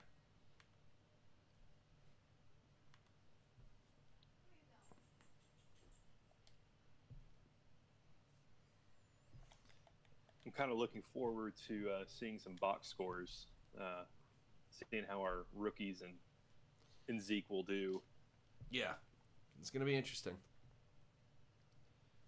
It's telling me you still cannot connect. That's really unfortunate.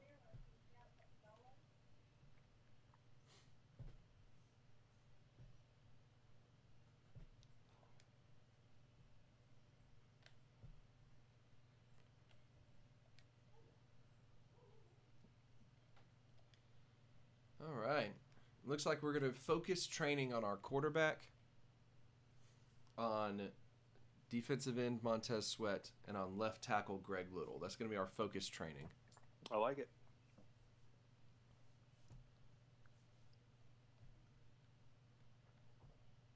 All right. Let's just make it through the week. Preseason. Freaking preseason. Hey, we won our preseason game. Okay. That is, I mean, I always say that's just as important as winning the regular season games. That's why there's 4 of them. Yep. I mean, yeah, absolutely. 4 meaningless games before Yep. 16 meaningful games. I wonder if Taysom Hill. Yep, there he is. Taysom Hill was a free agent. I'm going to sign him just because it just seems right. He has no place on the team. Oh, I'll make him my kick returner. Oh, there you go.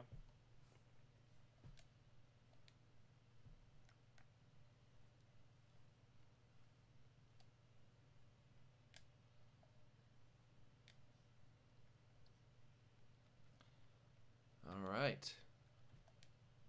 Just keep training, moving through. We got to get to the regular season. We get there fast. One of the things I've noticed that I think is hilarious is in these draft classes, these Thomas draft classes, this guy that makes these, sometimes he messes up and puts a player from Ole Miss as being from Mississippi College. Yeah. The small Division II college in our hometown of Clinton, Mississippi. So inaccurate. Somebody got hurt in preseason. Let's see who it was. Good. It was Zeke. Ezekiel Elliott. Oh, fantastic. Partial PCL tear. He'll be out for 7 weeks. All right. Yeah. Hey, that's why we got Travion Williams, you know? That's why I got Travion Williams, and that's why there's 4 preseason games, so that 2 of those weeks will be completely meaningless. two of those weeks, Zeke can be hurt. Yeah, Exactly. Perfect. It's just what we wanted. I got some random backup running back that I'm just going to try to trade away for nothing. Who did we say? Oh, yeah, we were going to try to trade Drew Lock for Khalil Mack. That's right. I remember that now. Man, I hope that goes through. It's time to give it a try, I say. I mean, surely the Bears cannot really have anyone any better at quarterback. No, wait, they have Trubisky. Never mind, they're good at quarterback. Completely forgot who the Bears had as a quarterback. I forgot they already had a good up-and-coming young quarterback. Whoops. All right, let's try to trade Drew Lock away to the Bears for Khalil Mack. Come on. Come on. They are not even quite halfway interested. But they're almost halfway interested. Who else can we trade away?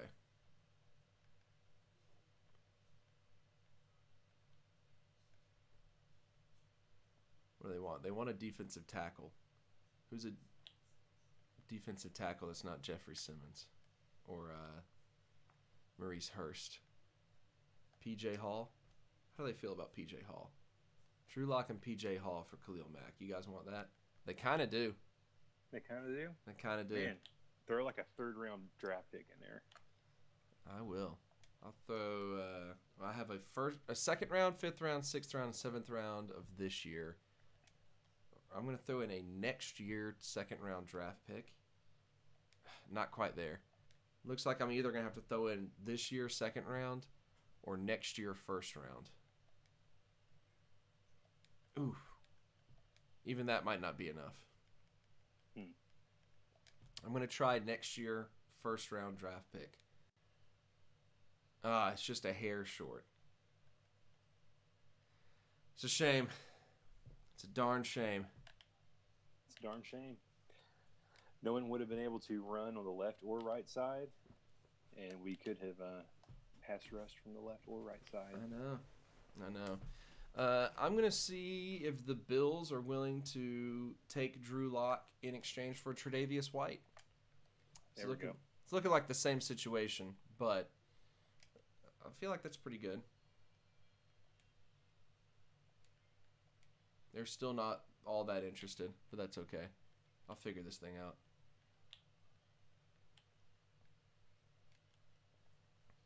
I got an okay left tackle I can throw their way. Got him. Drew Lock, a backup left tackle, and next year 1st round draft pick for 90 overall Tre'Davious White. I'll take that. Take that, yeah. Because I think that means now we've got a 2nd string. Yeah, we got this Conley guy, this Garyon Conley, that we can totally trade away as far as cornerbacks go. Maybe to the Bills. Try to get our 1st round draft pick back. This is going to be a kind of an aside, just talking about cornerbacks Mhm. in the Oakland Raiders. Maybe like 10 to 12 years back, there was a corner for the Raiders that apparently was like all pro, like 5 or 6 times. Really, Mhm. really good guy. Everybody talked about him as being the best lockdown corner. I cannot remember that guy's name. Like Woodson? No, Oh, it wasn't was it? Woodson. I guess I could just Google it. But Yeah. um, By the way, I was just able to move Conley and the next year 4th round and get my 1st round draft pick back because that's Madden trade logic. that's Madden. Yep.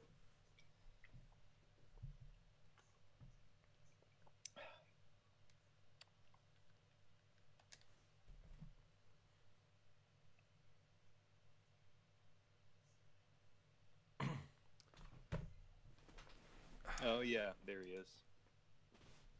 Nnamdi Asomugha. Oh yeah, I remember Nnamdi Asomugha. Man, completely forgot about him. Oh man, and Warren Sapp. I Yep. searched 2007 Raiders roster. Yeah. Justin Griffith was the fullback. Yeah, he was. Wow. Hit the 4th round or the fourth week of preseason. That's normally when you find some interesting free agents because teams have to cut their rosters down to 53 players. Yeah, 2 decent right ends. Not necessary, but I'll take them. Could be draft fodder at least.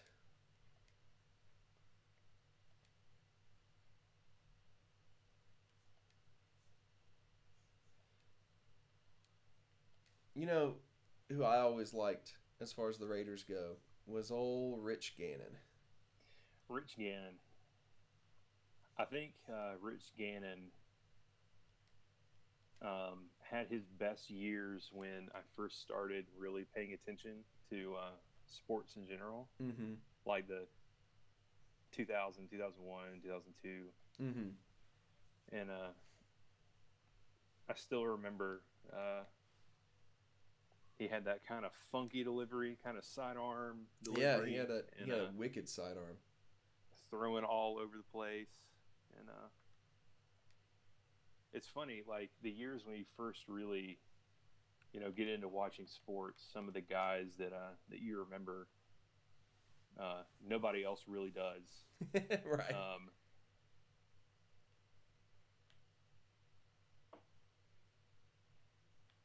Of course, most of mine that I remember were college guys, but Yeah. I do remember Rich Gannon and Brad Johnson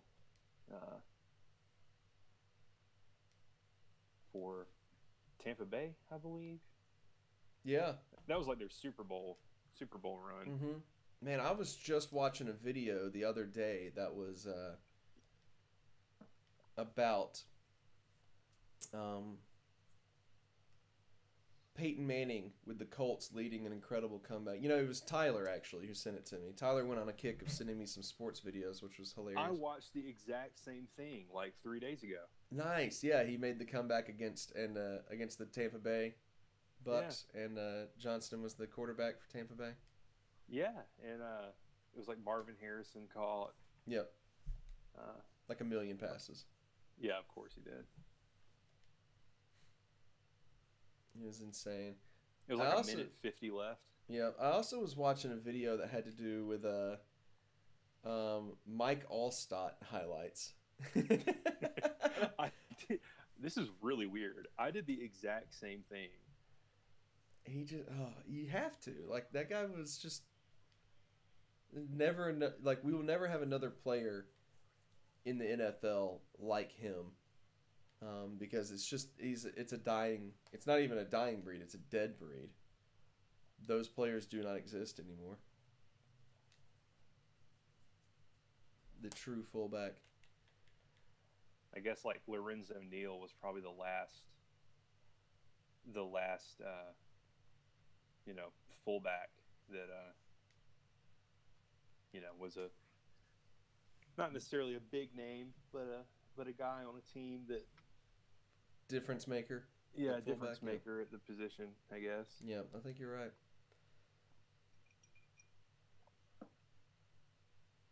I just went through and signed a handful of veteran free agents to help me out. In particular, let's see, who did I get? In particular, went and grabbed Jamie Collins. Jamie Collins Sr., of course. He had a weird career. That he did.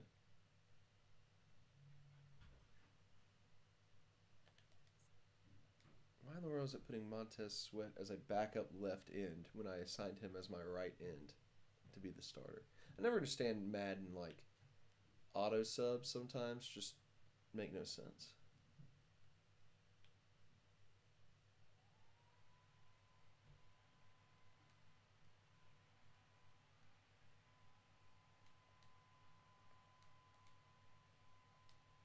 Of course, I also kind of want to trade away the two defensive ends that I just signed. Anyway, I'll just add them to the trade block. All right. We really need to move ahead so that we can see how this second season goes, but I'm feeling a lot better about it. I guess the first we might question get to that 7-win plateau. Yeah, the first question is what goal did we set for ourselves?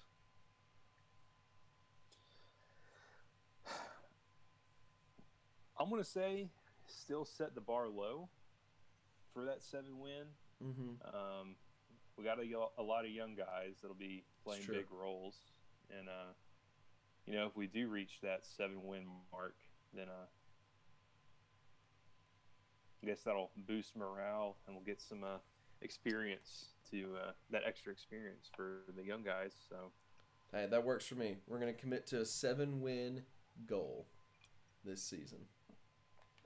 Behind the arm of Dwayne the Brain Haskins, insane in the min Dwayne. oh, man, I really regret saying that. Yeah. Well, yeah. Yeah. It's all good. It's all good. And that revamped defensive line. So who all we got on that defensive line now? And that defensive line right now has on the right end rookie Montez Sweat from Mississippi State. Then at defensive tackle we have second year actual defensive tackle for the Raiders, Maurice Hurst from Michigan. And rookie Jeffrey Simmons, also from Mississippi State. And then on the very far end, we have veteran pass rusher, one of the best in the league, DeMarcus Lawrence, who we signed in free agency. That's right. So, feeling pretty good. First game of the season is going to be against the Chargers. Let's see what our overall rating is right now.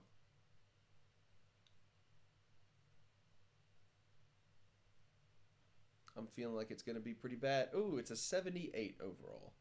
Okay. It's not as good as I would have hoped. It's not that much of an improvement over the initial starting rating, which I think was a 75. But work in progress. Oh, we lost just barely in the first week of the season. Is Phillip Rivers still quarterbacking the Chargers this year? It looks that way. I should have checked to see who all retired. But it was a 28-24 loss. Phillip Rivers went for 276 yards and a touchdown. Dwayne Haskins, 263 yards, 1 touchdown. Oddly enough, Phillip Rivers' backup, rookie out of Mississippi College, Jordan Ta'amu, actually completed a pass for 9 yards and a touchdown. So, look at that. Okay. Not having Zeke in there is really what's hurting the Raiders right now. Jalen Richard just not able to be the main back carrying the load. So, decent start for the old rookie Haskins, but not good enough. Well, hey, if you put up 24 points against a playoff team Mm-hmm. with a rookie quarterback, that's promising. It is looking promising. It's looking quite promising. The Panthers wanted one of the random defensive ends I signed last week, and then instantly put on the trade block. So I'll take that trade. Thank you. Oh, man. Well, I found who is going to fill the void while to help Jalen Richard while Zeke is hurt. Mr. Adrian Peterson. Okay. Bring in He's the pretty veteran. good. Bring in the veteran. The heavy hitter.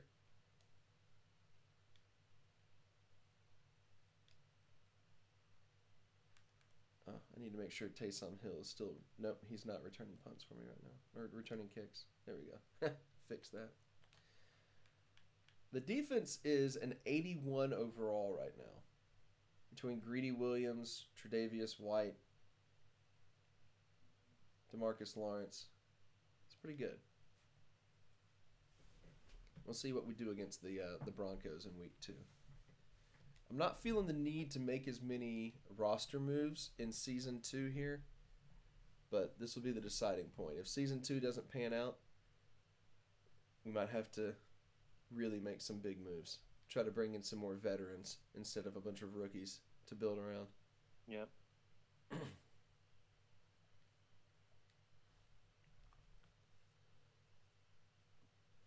All right, simulating week 2, and another loss. Yikes. Oh, man. 31-23 against the Bronx. Well, not great, I'll be honest with you. Not a great start to with our rookies here. I was kind of expecting a little bit more out of the defense. I know. Yeah, they got 31. I guess maybe our weaknesses at linebacker are just really showing. I can't tell. Gardner Minshew is the backup quarterback in Denver. He actually played a decent amount, it looks like. Haskins went for 161 and 2 touchdowns. Adrian Peterson ran for 109 yards and a touchdown. Hey, good pickup. On only 8 carries. Good for him.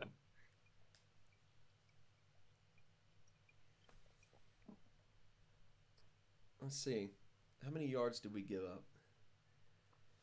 410 yards. It looks like in this one Yeah, okay, so it was the offense's fault. Oakland didn't score for the first 3 quarters and then scored all 23 points in the 4th quarter. Wow. Okay. Okay. So, yeah. So that's what it was. The offense was unable to move, it looks like.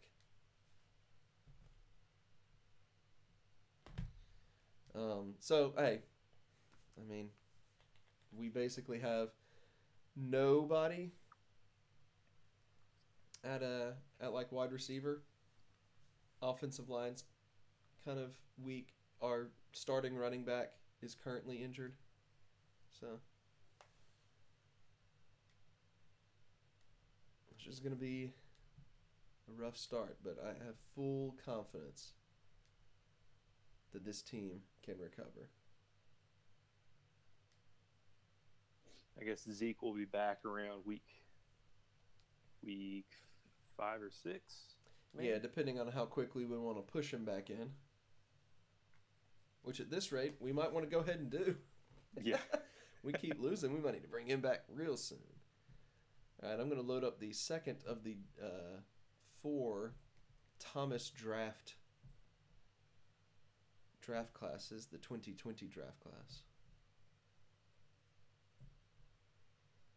I don't feel like it's super important to scout. Since we know that this guy designed it for these players to basically be picked in this order. Right. So I'm going to save us all some time and just not really do much scouting this second season. We need to put our time and energy where it needs to be. Which is And that's looking on the at box guys on the scores. team. All right, the good news is apparently the Chiefs are off to a bad start this season, and that's who we play in week 3.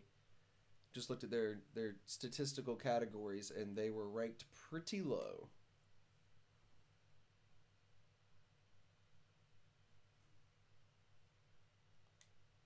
Oh, looks like Zeke is ready to negotiate a new contract. No wonder Dallas was willing to sign or to move him away.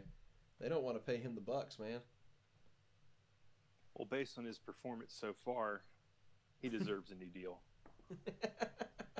Yes, I'm glad he's ready to negotiate at lying in like a hospital bed.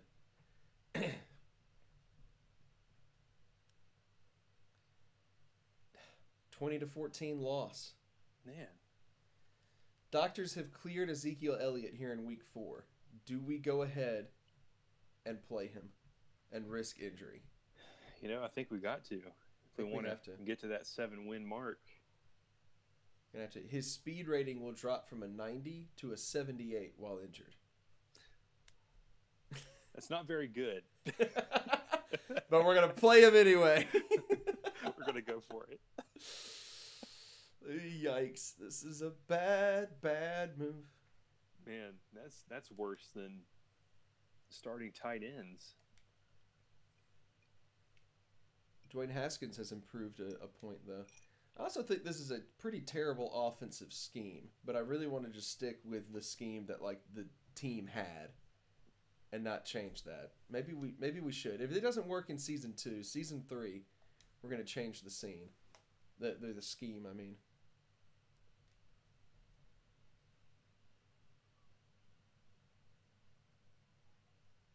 We could hire Urban Meyer as an offensive analyst. I mean, if his heart can handle it. Yeah, that's the main. That's right. We'll consult his cardiologist. Right, exactly.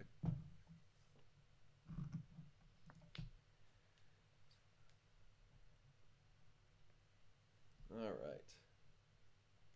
Oh, we got a few players to upgrade before we play against the second place team last season, Jacksonville Jaguars.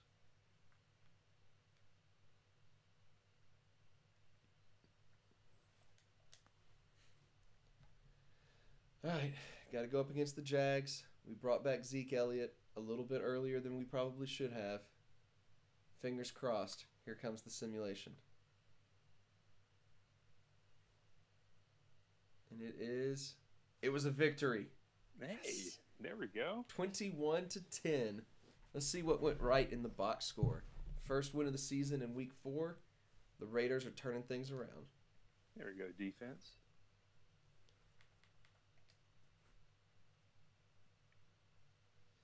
Yep, we outgained them on offense in all categories. Total yards, rushing yards, passing yards, first downs.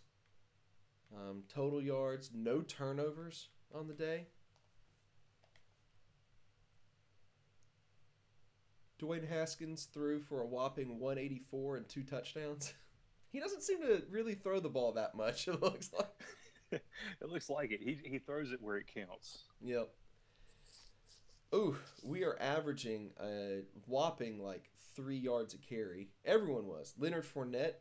So Jalen Richard, 53 yards. Leonard Fournette, 51 yards. Ezekiel Elliott, 51 yards. Mark Ingram, the backup running back in Jacksonville, 33 yards. It's not bad. Okay. Dwayne Haskins, -1 rushing yards. All right, let's hit a couple more weeks, and then we have a bye week, and I want to see where we stand statistically. Yeah, where we stack up. Yeah. Once we hit the bye week. We played the Chargers, then the Chiefs again. Why are we already playing the Chargers and Chiefs again? Makes no sense. That is weird. The Chargers and Chiefs again, then a bye week. Zeke is ready to negotiate a new contract. Kind of feels like we have to make that move, but we'll do that in a minute. Well, at least playing them so early, our divisional rivals will know where we need to go for the wild card race. That's true. Where we are in the division. That's true. We got high hopes for that wild card race.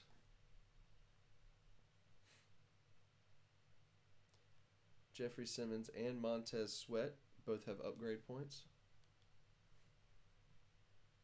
The two rookie defensive linemen doing pretty well. What are they? Both of them at 80 overall right now. Hey, that's good. That's good. Yeah, that's not bad. All right, 2 1-3 teams from California about to do battle. Week 5, and the winner is the Raiders. The Raiders. The Raiders. The Raiders getting it going. 27-17. Yeah, that defense is starting to wake up a little bit, man. We went from giving up, 31 points to the Chargers? 28 points to the Chargers to 17 in week 5. Haskins, 209 yards and a touchdown. Ezekiel Elliott back to full strength, 136 yards on the ground. A touchdown there. There we go. Yeah, not bad, man. Not bad. Seems like that kind of ball control offense where he came from in Dallas. Yeah. I mean, this scheme that we run is a West Coast power run scheme. So the power run, obviously not playing into Zeke's strengths necessarily, but it is a West Coast, so it's much more of a ball control sort of scheme.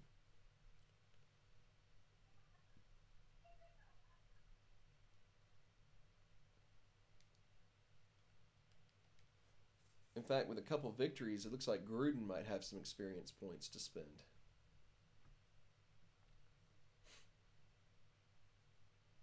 Let's find out. My wife just started watching Community, and she is laughing hysterically. For like the first time ever? I think so.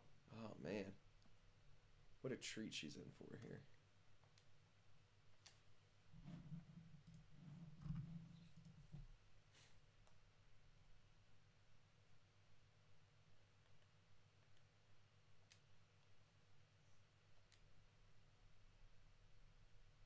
All right. Week 6. We got a couple players to upgrade, it looks like. Let's do this before we play the Chiefs again. And we hit that bye week. Greedy Williams and wide receiver Seth Roberts. Hit those upgrades.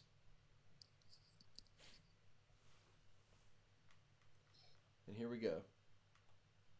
Zeke fully recovered. The Chiefs won't know what hit him. I'm feeling confident. Feeling confident now. 35-18 victory. Uh-oh. The Raiders are rolling right now. Okay, Raiders. So we're week 7.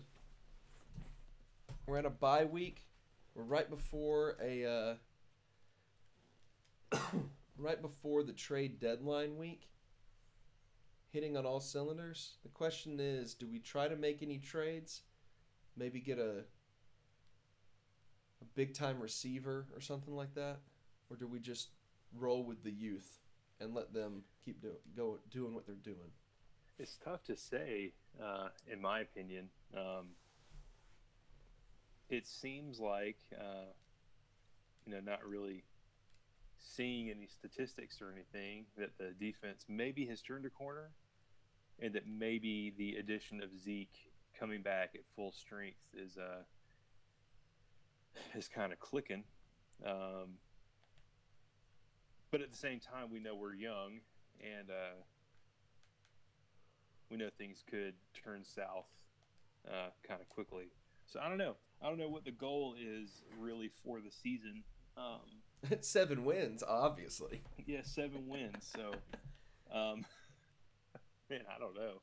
I don't know what you do.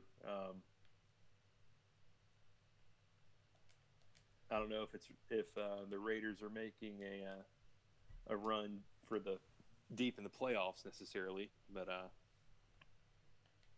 don't know. What do you think? Well, let's take a look at the stats right now at the week 7 mark and see what we coming across. On offense, we're the 11th best offense in the NFL and 17th best defense in the NFL as far as yardage goes. Let's see what about scoring though.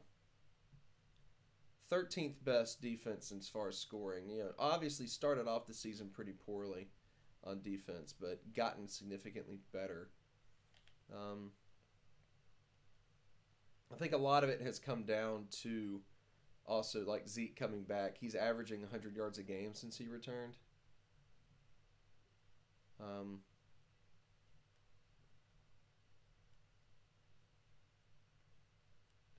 N'Keal Harry is really the only receiving threat that has like chances to develop and grow as a player. So it could be worth visiting moving somebody away, maybe one of those linebackers that are underperforming.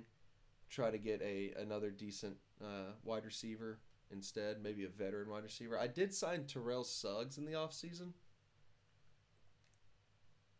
And so I could just, try to trade him away since he is 36 years old and almost dead. Let's see who's interested in him in the league right now. The Vikings are.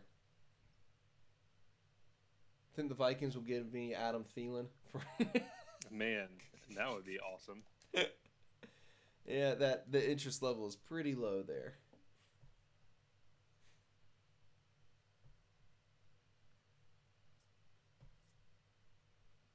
Man, they do have rookie DK Metcalf on the Vikings because the last time the Vikings drafted an Ole Miss wide receiver, it went pretty well for him. That was a joke. Oof. Man. Not a good recent track record. It seems like you want to be... where am I going with this? I don't know. I'm trying to multitask kind of like you are. And I'm getting... I was researching Terrell Suggs. Because I feel like he's, like I said earlier, people that you remember when you first start watching sports. Yeah.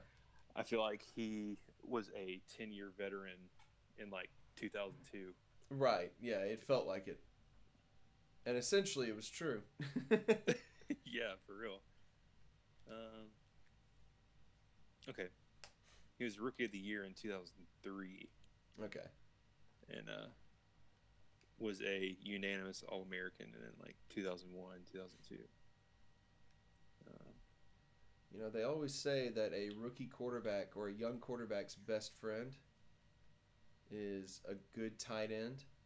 So I think it just makes sense to try to send Terrell Suggs and some draft picks over to San Fran and see if our arch rivals are willing to give us George Kittle. Yes, George Kittle. He is a lone bright spot on the 49ers. Yep. I'm going to have to give them... Yeah, they're not that interested in him. Oh, well. That's okay. I feel like I'd have a better chance of getting Adam Thielen from the Vikings. There's not a whole lot of teams that are actually interested in Terrell Suggs, it looks like. Suggs is no longer a hot commodity at 36 years young. I was extremely interested in Terrell Suggs. That's why I searched him on Wikipedia. So it's kind of surprising that nobody in the NFL is that interested in Terrell Suggs. But let's see if we can... yeah, I get the feeling that that's not really going to work out. Oh, well. I feel like maybe we don't have... The most valuable trade pieces we have are players we don't really want to trade away. And that's the issue that we're finding here.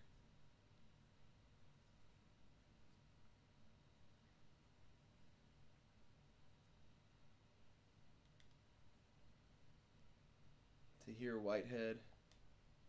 I feel like we just don't have enough enough firepower in terms of the trade market right now to pull off anything that would really be a groundbreaking, monumental trade. What we really would want to do is get a tight end or a wide receiver who could be like the guy.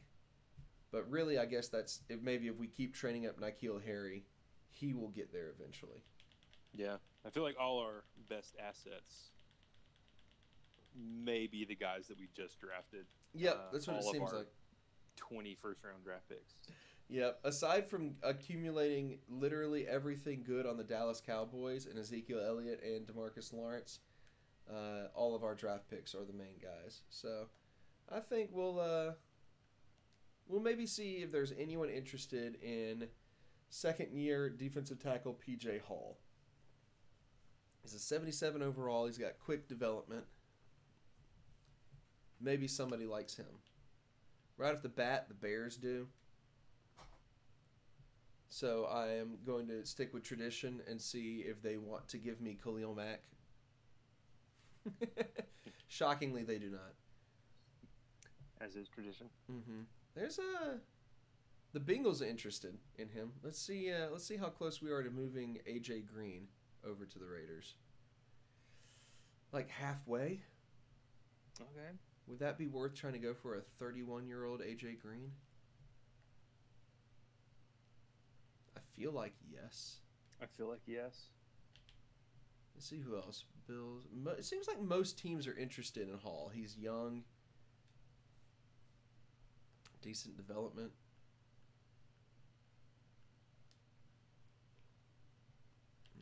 Who else is around? Chargers, Chiefs.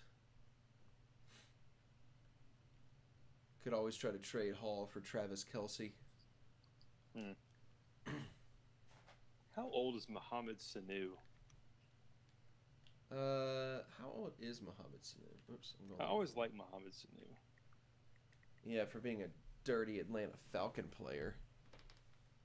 He is a dirty bird. He is a dirty bird. Let's see. He is, I guess he's like 29, 30 in real life because he's 30 in the game right now.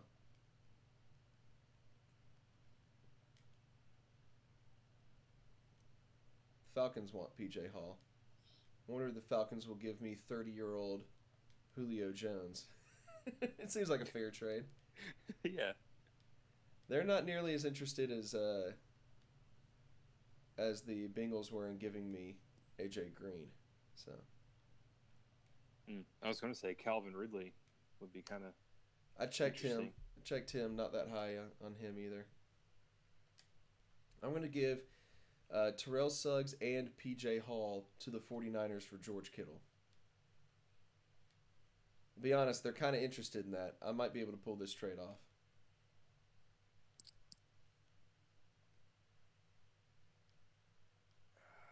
Come on now. Here we go now. Oh, I'm just a hair short on this.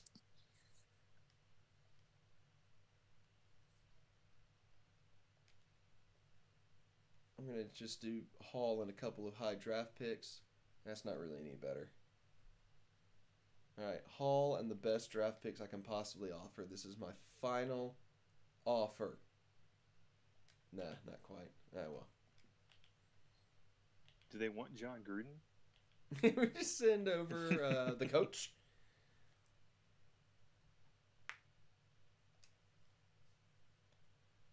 I feel like Hall is the key here to getting somebody, and I feel like we're going to have to go with a veteran like an AJ Green.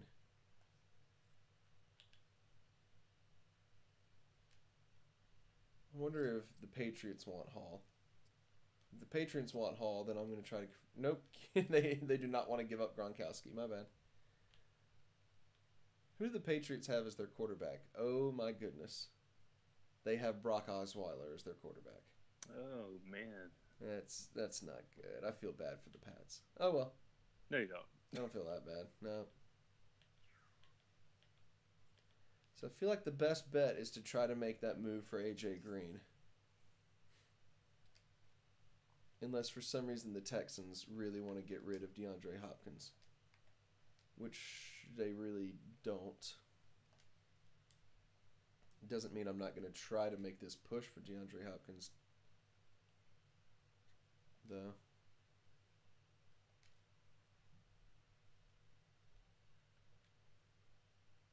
Oh, okay. Hall and the 2 best draft picks that I can offer, and I got DeAndre Hopkins. So there we go. Wow. Okay.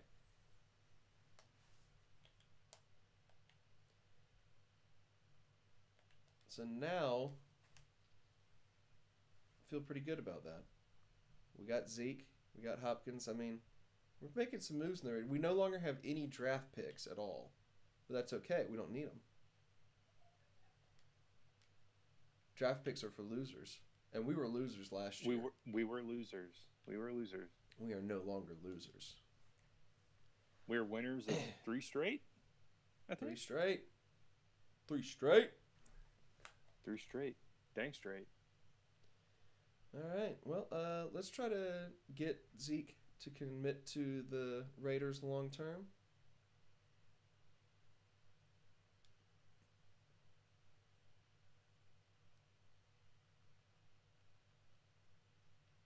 It's really funny seeing Ezekiel Elliott wearing a Raiders black and silver jersey. All right, we sent him a massive contract. Let's send Rodney Hudson a massive contract.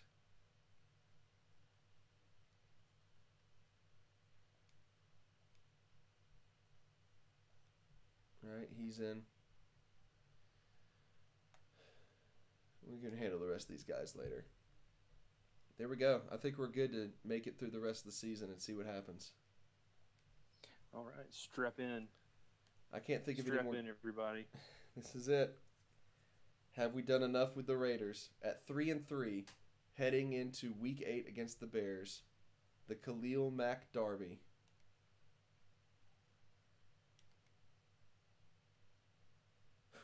I'm getting nervous about this game, actually. Yeah, my heart's kind of pumping a little bit.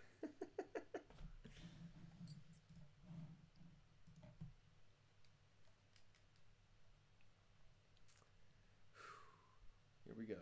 The debut of DeAndre Hopkins as an Oakland Raider. I would actually play a game as this team now that I'm looking at them. That would be pretty fun. Instead of just simulating. Maybe if we reach a point in the simulation in which they actually accomplish things, then we've reached our goal. I might play with a game with them. Oof, close win, but we won 17-14 against the Bears. It's not bad. Another playoff team. Another playoff team. That's 4 straight victories for the Raiders. John Gruden starting to look like a genius over here. Haskins again, under 200 yards passing, but that's okay.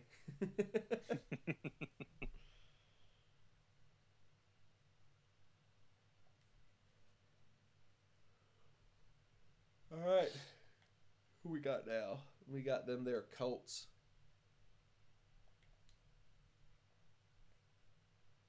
I feel like we should go into that game as favorites. We do have the winning record compared to them.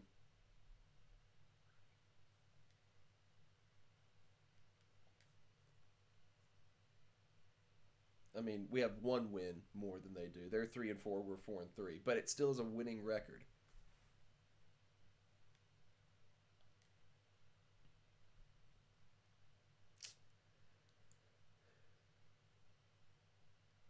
All right, here we go. Moving ahead.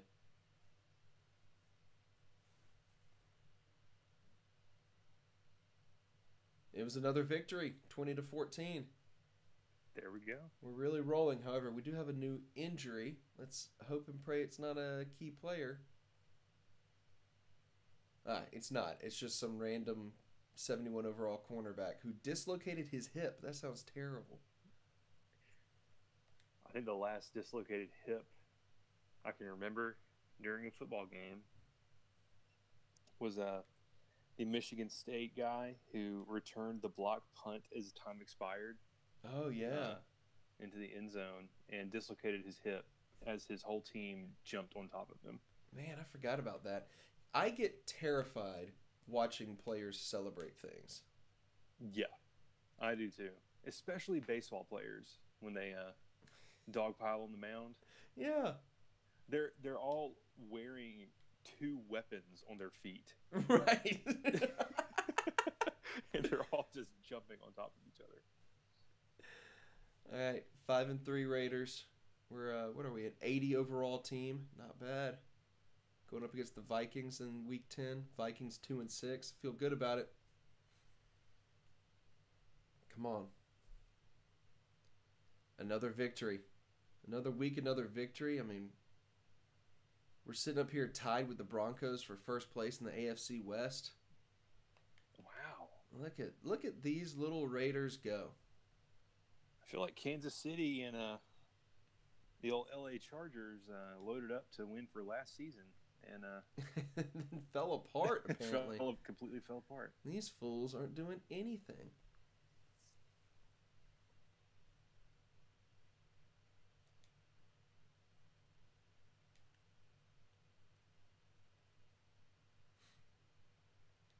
All right, up next we have the Texans. Wow, so we got their wide receiver from them. And now we have to play against them. They're 7-2. Oh, we had another injury. Who got hurt this time? I always get so nervous looking at these injuries. It's Zeke again. Zeke is hurt again. He broke his foot. Oh man. He'll be out for the rest of the season. All right. Let's see what happens against the Texans then. If Adrian Peterson can just do enough, then surely our new running game or new passing game. Wow. I got to check the box score on this one. Won by 1 point, 28-27. Wow. Okay, Mr. GM. Hey man, that's 4, 5, 6, 7 wins in a row.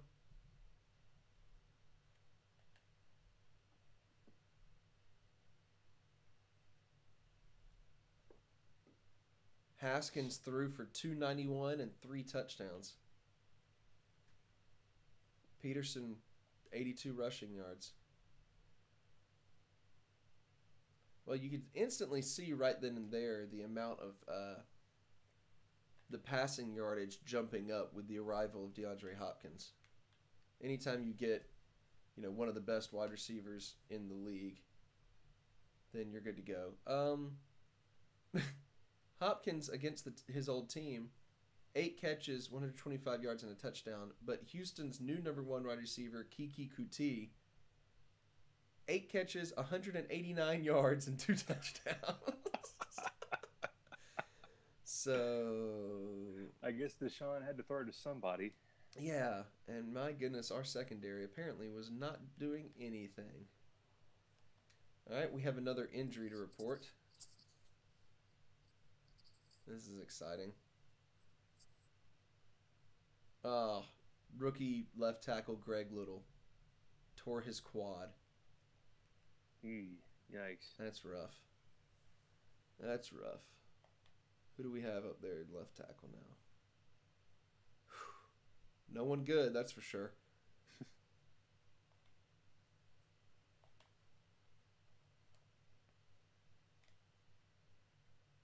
All right, we're going to try to move. Nah, you know what? We're going to let it ride. We're going to let it ride like it is. And we're going to play against the Broncos again to try to take that top spot in the division. And after we get through that, that's when we decide if we need to rearrange the offensive line. That should be the last division game, right? We played the Chiefs, Surely. Chiefs twice, Chargers twice, and lost to the Broncos earlier. Yeah. Mm-hmm. So this should is be it for the division championship, right? This should be. Theoretically, at least. Make sure we get those players upgraded. After this, we get Lions, Titans, Bengals, and Jets.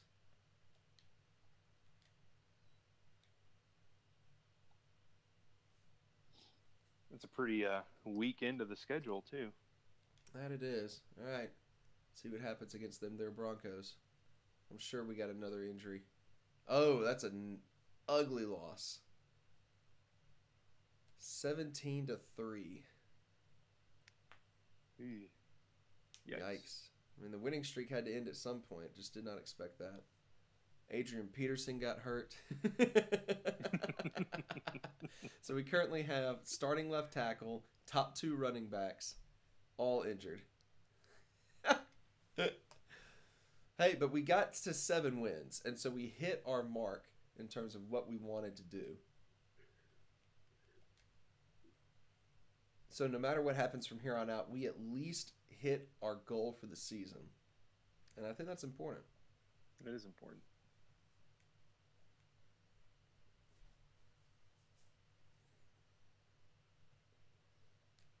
Let's see. So yeah, Lions, Titans, Bengals, Jets, Packers to end the season. Let's see what happens against the 5 and 6 Lions.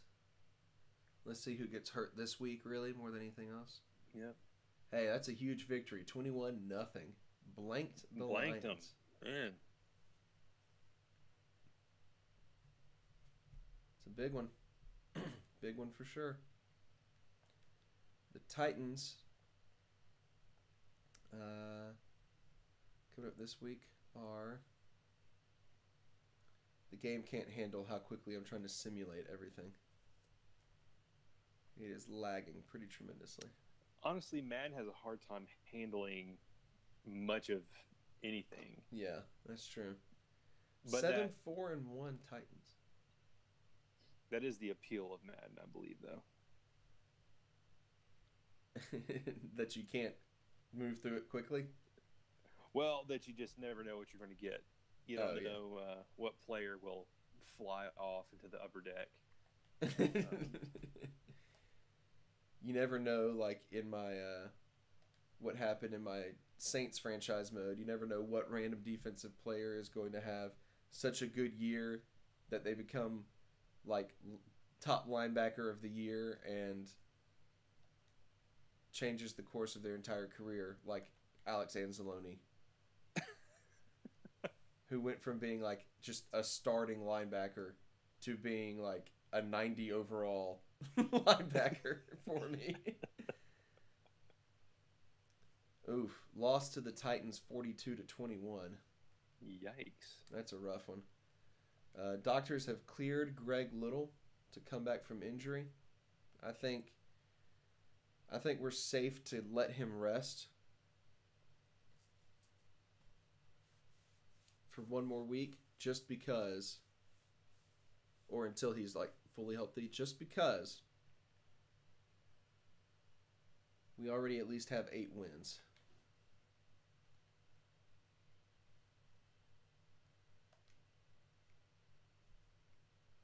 Trying to figure out where we stand in the wild card chase, though.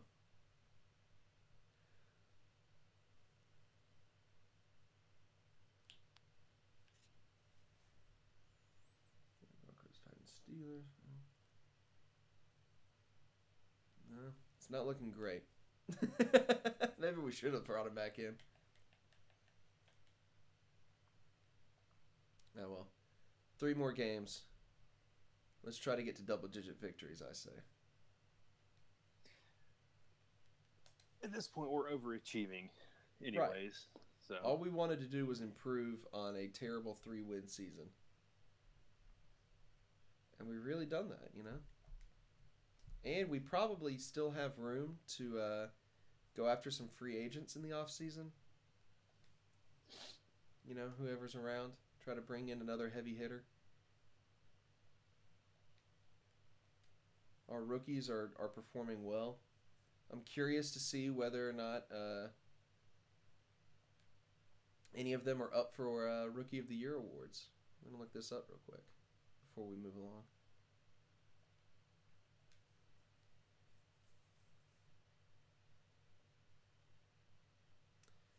Frontrunner for league MVP is Lamar Jackson. okay. Wow. Yeah, not what I would have expected. All right. Yeah, Dwayne Haskins is front runner for Offensive Rookie of the Year. That's good. Nice. Greedy Williams is second place for Defensive Rookie of the Year. So, oh well. maybe a decent end to the year will push him ahead of frontrunner Nick Bosa. All right, going up against the Bengals, Week 15. Time to move ahead. Oh, that's a loss too, though. 3-point loss, 30-27. Doctors have cleared Ezekiel Elliott and Adrian Peterson. I think we need them both to come back. Man, that was a quick healing broken foot. I know, it was a foot fracture. And it's like, what is that, like 3 weeks? Yeah, you're good. Don't even worry about it, man. Come on back, It takes me 3 weeks to get over a ear infection.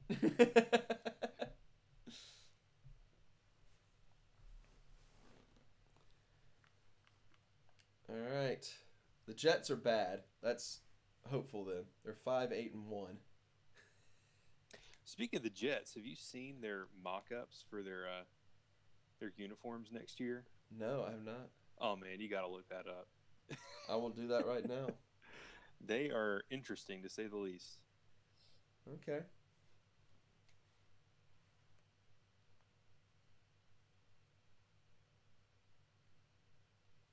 Jets uniforms 2019.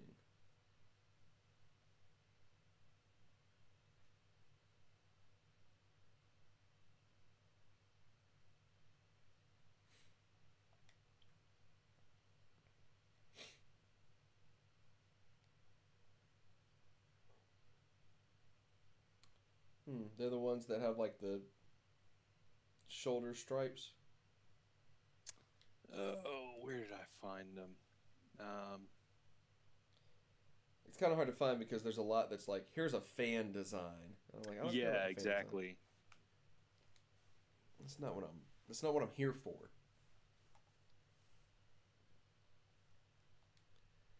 All right, let's move through this Jets week. Last week of the season coming up. Holy crap, we tied against the Jets. Madden loves ties. Loves them. And that's hilarious because the Jets already had a tie on their record. Even better. So now the Jets have 2 ties. Also, the Broncos are 10-5. Interesting move, Madden.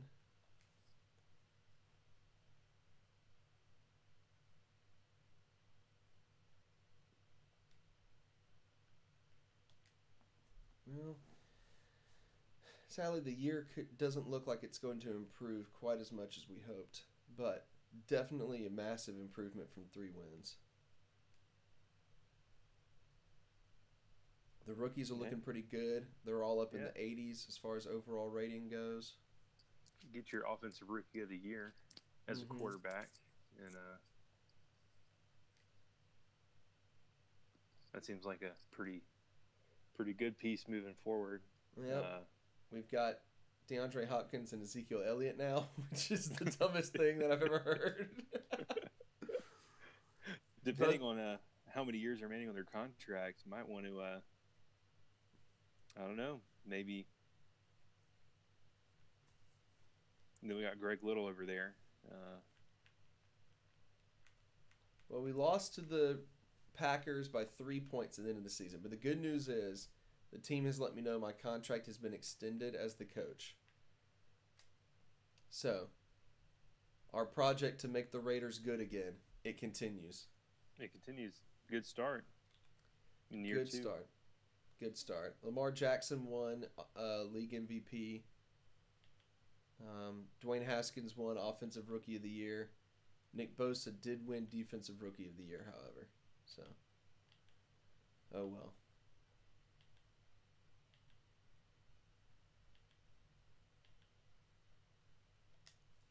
So there we go. I mean, it's not a bad place to be in. Definitely not a bad place to be. SEC out west. The SEC out west.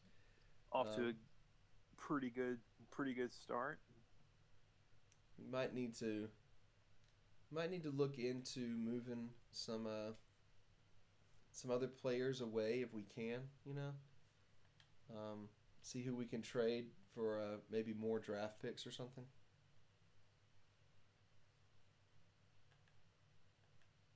It's always worth a look. Well, let's go ahead and at least get through the Super Bowl real quick. See who wins that. Baltimore must have had a heck of a year if Lamar Jackson's winning MVP in his second season. Madden hates Joe Flacco as much as the Ravens actually hate Joe Flacco. Yep. The Ravens went 12-4. Holy crap, the Giants were the top team in the NFL this season. Well, at 13-3. Who did the Giants draft as their quarterback? I mean, we got Dwayne Haskins. Who else would have been good enough for the Giants to pick them up and have instant success with them? Nobody. They just played Eli Manning again.